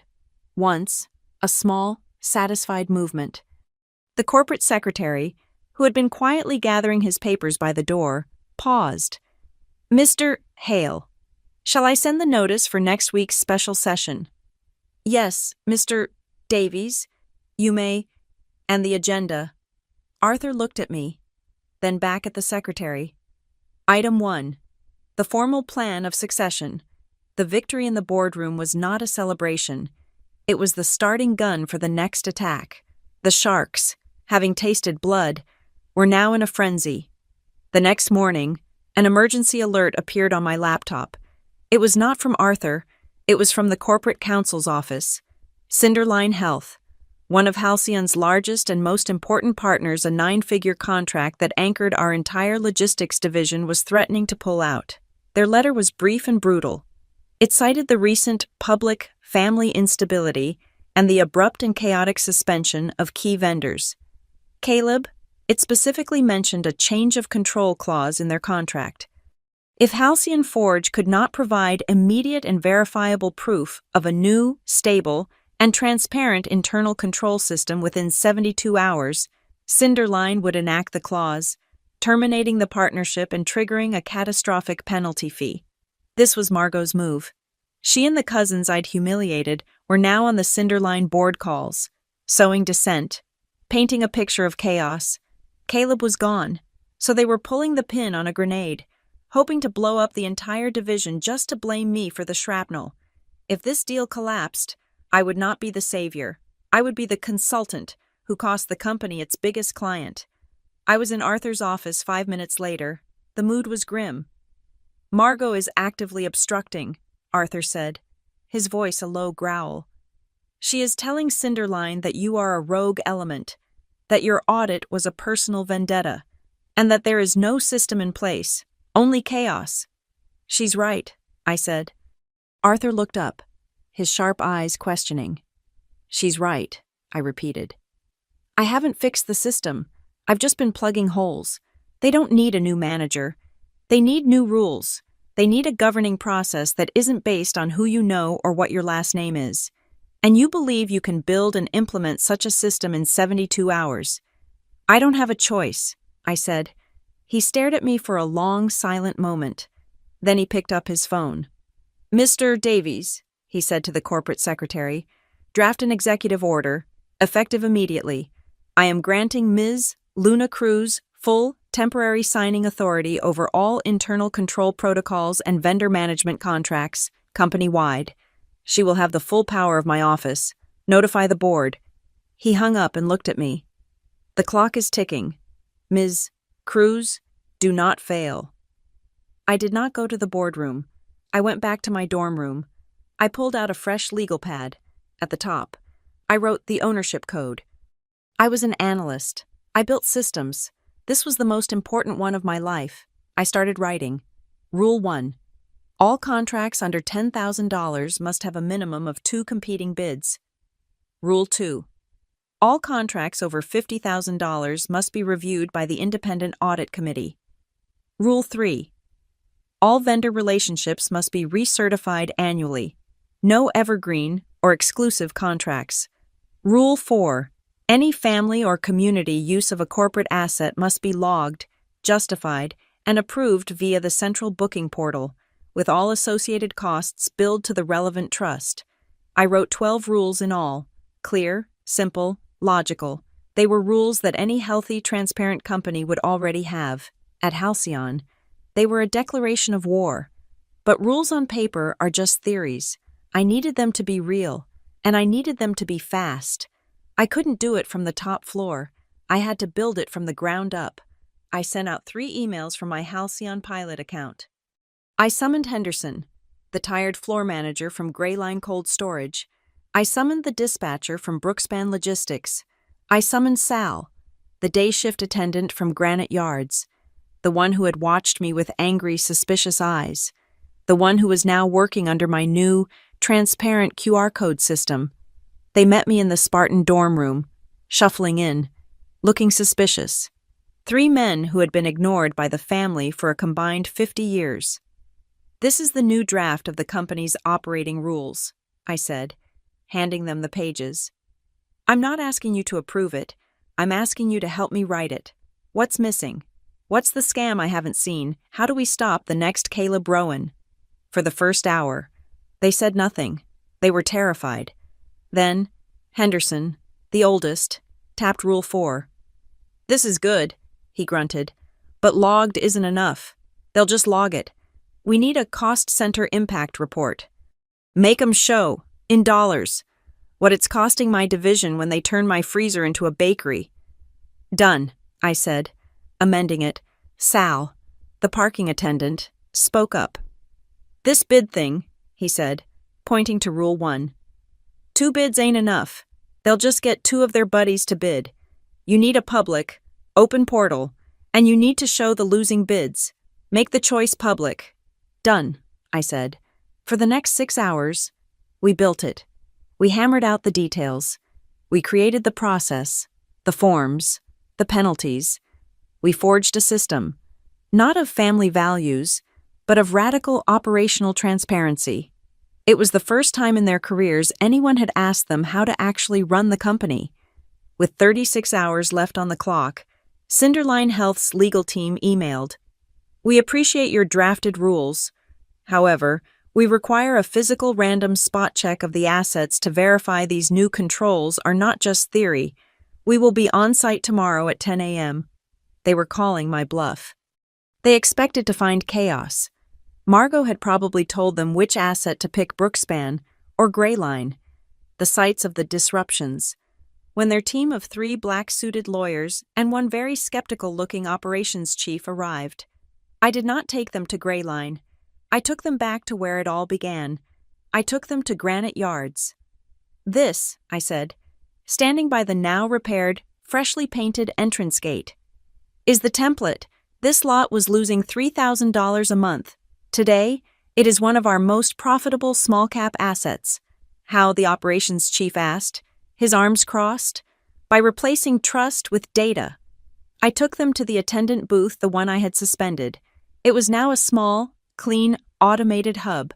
I pointed to the new, clear price sign. I pointed to the QR code. I pointed to the active, humming license plate scanner. Then, I took them inside, on a new, clean monitor. I pulled up my dashboard. "This is our real-time revenue. You can see every car that enters, the time it stays, and the method of payment. This is the new public vendor portal for maintenance. And this," I clicked, "this is the live security feed. We log everything. There are no more blind spots. There are no more family perks. The rules are the rules. The price is the price." The operations chief leaned in, watching the data flow. He saw a truck pay with the QR code. He saw the transaction appear on the ledger 1 second later. He nodded, slowly. "This is good," he said. "This is real." We were walking back to the cars. The Cinderline team was murmuring, impressed. We were going to make it. Then, my phone rang. It was Arthur's lead counsel. Luna, we have a problem. A big one. Caleb Rowan just filed an emergency injunction. He's claiming you illegally accessed his proprietary data. He's got a friendly judge. They've issued a temporary restraining order against you accessing any and all vendor databases. He's trying to shut you down, right now. The Cinderline operations chief stopped. He'd overheard. A TRO. You're being sued by the vendor you fired. This was the counterattack. Caleb was trying to cut off my access to my own data. One moment, I said. I turned away, my heart hammering. What's the basis? I hissed into the phone. He's claiming his BRS Solutions contract was with Halcyon, but that his data was his own trade secret. He's saying you hacked him, that you had no right to be in his systems. My mind raced. The contract. The ghost contract. I had read it. I had read every line. The contract, I said, speaking fast. Check Section 9, Audit and Access. I remember it. It was boilerplate. Get it. Read it to me. Now. I heard fumbling. A click of a keyboard. The cavoid. Cinderline lawyers were watching me, their faces hardening. This was the instability they had been warned about. Got it, the lawyer said. Section 9B. Vendor agrees that all data, invoices, service logs, and diagnostic reports related to Halcyon Forge assets are the exclusive property of Halcyon Forge Group. Vendor grants Halcyon Forge and its designated agents unlimited, irrevocable access to any and all related digital and physical systems for the purposes of auditing, verification, and quality control. I turned back to the Cinderline team. I was not going to run. I put the phone on speaker. Read that last part again. Mr. Hayes, I said. The lawyer's voice was crisp and clear in the open air of the parking lot. Vendor grants Halcyon Forge and its designated agents unlimited, irrevocable access for the purposes of auditing. Thank you, I said, and hung up. I looked at the Cinderline chief. Mr. Rowan's contract, which he himself signed last year, explicitly granted Halcyon full and total access to his data. My audit was not hacking. It was enforcement of a contract he had already breached. We will be filing our counter-motion, with the contract attached, within the hour. The chief stared at me. Then he broke into a slow, appraising smile. You read your contracts, Ms. Cruz. I like that. We were clear. The 72-hour deadline was approaching. We had 6 hours to spare. We got back to Hale House. The deal was saved. I was in my dorm room, about to collapse. When the final email came, it was from the Cinderline CEO. The clock on my laptop read 11:49 p.m., 11 minutes until the deadline. Subject final condition. My blood ran cold. Ms. Cruz, my team was exceptionally impressed. Your new ownership code is a model of governance. We are prepared to renew. We have one non-negotiable final condition. We require a formal, legally binding addendum to your new code. It must state, in perpetuity, that no special privileges, discounts, or family exemptions of any kind will be permitted in any Halcyon Forge pricing or access policy, now or in the future. Sign this, and the deal is done. This was it. This was the true test. They weren't just asking me to fix the system. They were asking me to put the entire Hale family, and any future version of it, in a permanent legal box. This was the end of the family accommodation Margot had spoken of. Forever. I opened the document. Addendum 1A, the no privilege clause. I thought of Brielle. I thought of my mother. I thought of Margot. I signed it. Luna Cruz, Special Projects Supervisor. I scanned it and sent it back, with a copy to Arthur and the entire board. I hit send at 11:53 p.m., 7 minutes to spare. My laptop pinged, a reply from the Cinderline CEO. Confirmed. We are proud to continue our partnership with the new Halcyon Forge. My compliments on your new governance. It's refreshing. I closed the laptop. I had not just saved the contract. I had just put the final, legal nail in the coffin of the old Hale dynasty. The free rides were officially and permanently over. The succession meeting was, I realized, not a meeting at all. It was a public execution. And the only question was, who would be led to the scaffold? The room was the same glass-walled box on the 40th floor, but it was standing room only. The investors were here, their lawyers, the auditors, the corporate partners. Cinderline Health's operations chief sat in the front row, his arms crossed, watching. Arthur opened the meeting. "We are here," he announced, his voice booming through the speakers. "To address Agenda Item 1, the formal plan of succession. The instability of the past month has proven that our old structure is no longer viable. We must choose a new path." The corporate lawyer stood and, with cold precision, laid out the two options. Option A, he read, is the Public Representative Committee. This model proposes a new oversight board, drawn from the family, to manage the Trust's public-facing and philanthropic endeavors. The nominees for this committee, put forth by Ms. Margot Hale, are Ms. Hale herself and Ms. Brielle Whittaker. Margot nodded. A tight, controlled smile. She was trying to salvage a partial victory. If she couldn't have the cash, she would take the reputation. Option B, the lawyer continued, is the operational trust structure. This model proposes the creation of a new, firewalled executive position, Chief Operating Officer of the Operations Trust. Reporting directly to the chairman, this individual would have full autonomous control over all subsidiary assets, from logistics to properties. The nominee for this position is Ms. Luna Cruz. A stark choice. Option A was a face-saving, public relations maneuver. Option B was a revolution. "Before we discuss the options," Margot said, standing, her voice smooth, "I believe my nominee, Ms. Whittaker, has a prepared statement, a statement of healing, which this family and this board desperately needs." She sat. Brielle stood. She looked radiant, dressed in simple, elegant white.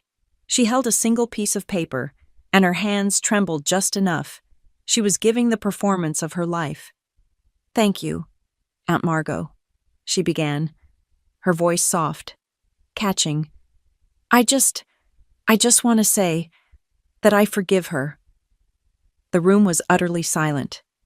"I forgive my cousin," she said, her eyes welling with crocodile tears, "for the pain she has caused, for the confusion.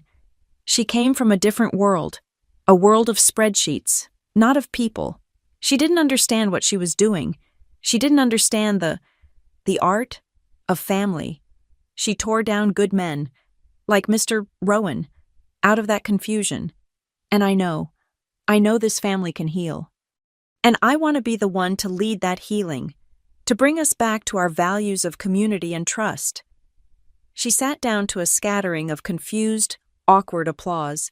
It was a masterpiece of passive aggression, painting me as a cold, robotic child who had broken everything she touched. Arthur did not acknowledge her. He just looked down the table. "Ms. Cruz, your response?" I stood. I walked to the podium.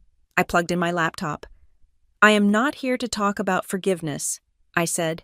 My voice was clear, amplified, and cold. "I am here to talk about governance."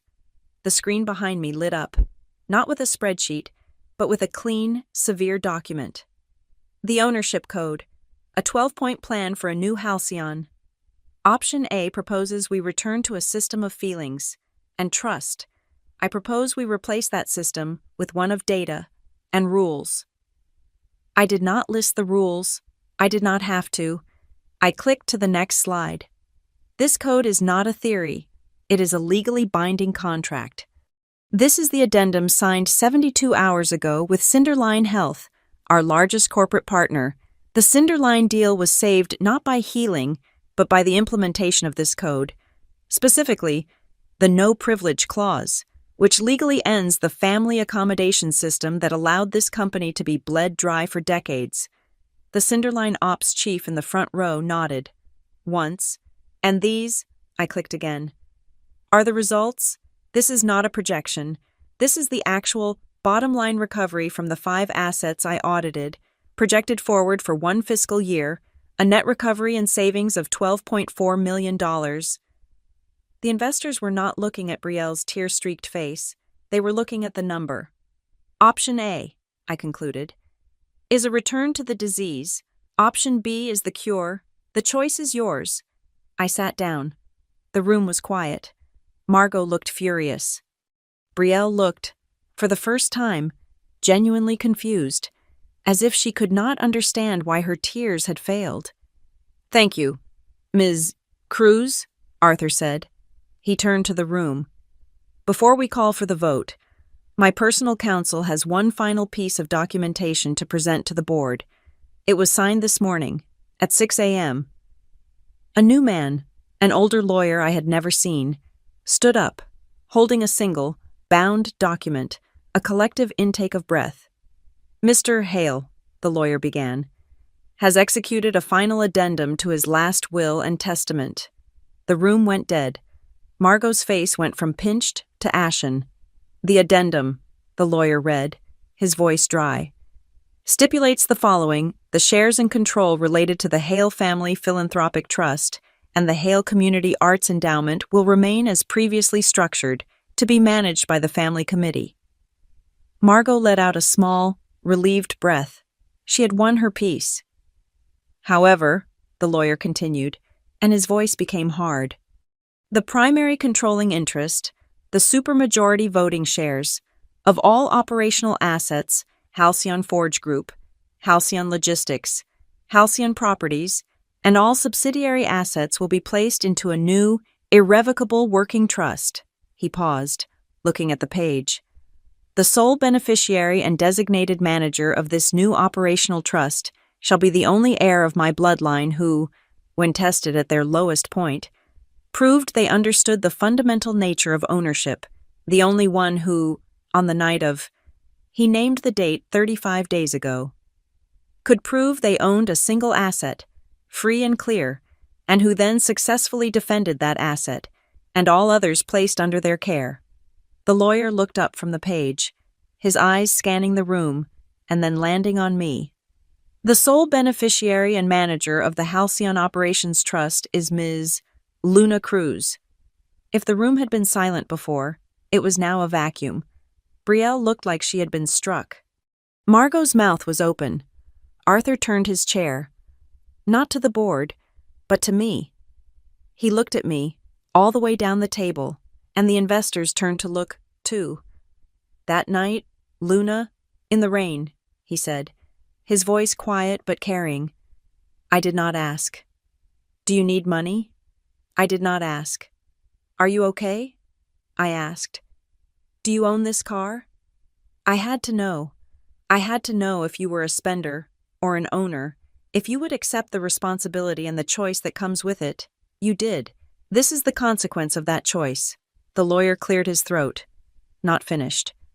"One final item from the independent audit, concluded this morning. The auditors have confirmed Rowan Advisory's liability for restitution of all fraudulently obtained funds, estimated at $6.8 million. Civil proceedings have begun." He looked at Margot. "Furthermore, the audit confirms that Ms. Margot Hale was aware of the BRS Solutions conflict of interest and failed to disclose it. The Independent Audit Committee recommends an immediate suspension of her voting rights from this board for a period of 18 months. It was a total, complete, systemic execution." A chair scraped back. "It was not Margot. It was my mother, Linda, who must have been brought in by Margot as a guest, stood up. Her face was not angry. It was not tearful. It was dissolved, a mask of complete and total terror. She had lost Caleb. She had lost Brielle's future. She had lost her family rights. She was, for the first time in her life, facing a ledger that had no one left to pay it. She looked at me, her daughter, the last person left. "Luna," she whispered, her voice a desperate, broken rasp. "Honey, please, you won. You won." Okay, I need your help. We're family. Please, Luna, I need you to help me. This was the final test, the final bill. Come due, the sensible one, the utility, being asked for one last transfer. I looked at my mother. At her desperate, outstretched hand. No, I said. My voice was amplified by the microphone, clear, calm, and final. I will not finance the bottomless pit of privilege anymore. I am willing to pay the bill for the truth. You are not. She just stared at me, her hand frozen in the air. We will now vote, Arthur said, as if nothing had happened. This is a formality. To ratify the trust's new management, all in favor of option B, the COO structure to be managed by Ms. Cruz. It was a secret, electronic ballot, but the investors, having seen the will, the Cinderline contract, and the numbers, knew where the power and the money now resided. The screen lit up. Option A 3%, option B 97%. The chairman of the board banged his gavel. The motion passes. Ms. Luna Cruz is confirmed as the new Chief Operating Officer of the Halcyon Operations Trust. This meeting is adjourned. The room erupted in a storm of motion. Investors, lawyers, shareholders, all filing out, murmuring into their phones. I just sat there, my hands flat on the table. Eventually, the room was empty. Just me and Arthur. He walked over, the silence returning. He held out his hand. It was not a key. It was a single, heavy, black executive key card. This is for your new office, he said. The one on the top floor, above mine. I took it. It was cold and heavy. From now on, he said, and I saw his eyes were bright. You own your decisions, all of them. I nodded. I walked out of the boardroom. The hallway was not empty. Brielle was there, waiting. Her face a mask of mottled, ugly rage. The victim was gone. The artist was gone. This was just the raw, spoiled child.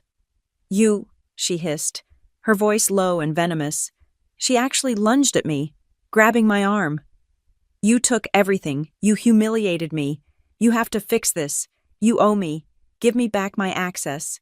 Give me back my honor. I did not pull away. I did not raise my voice.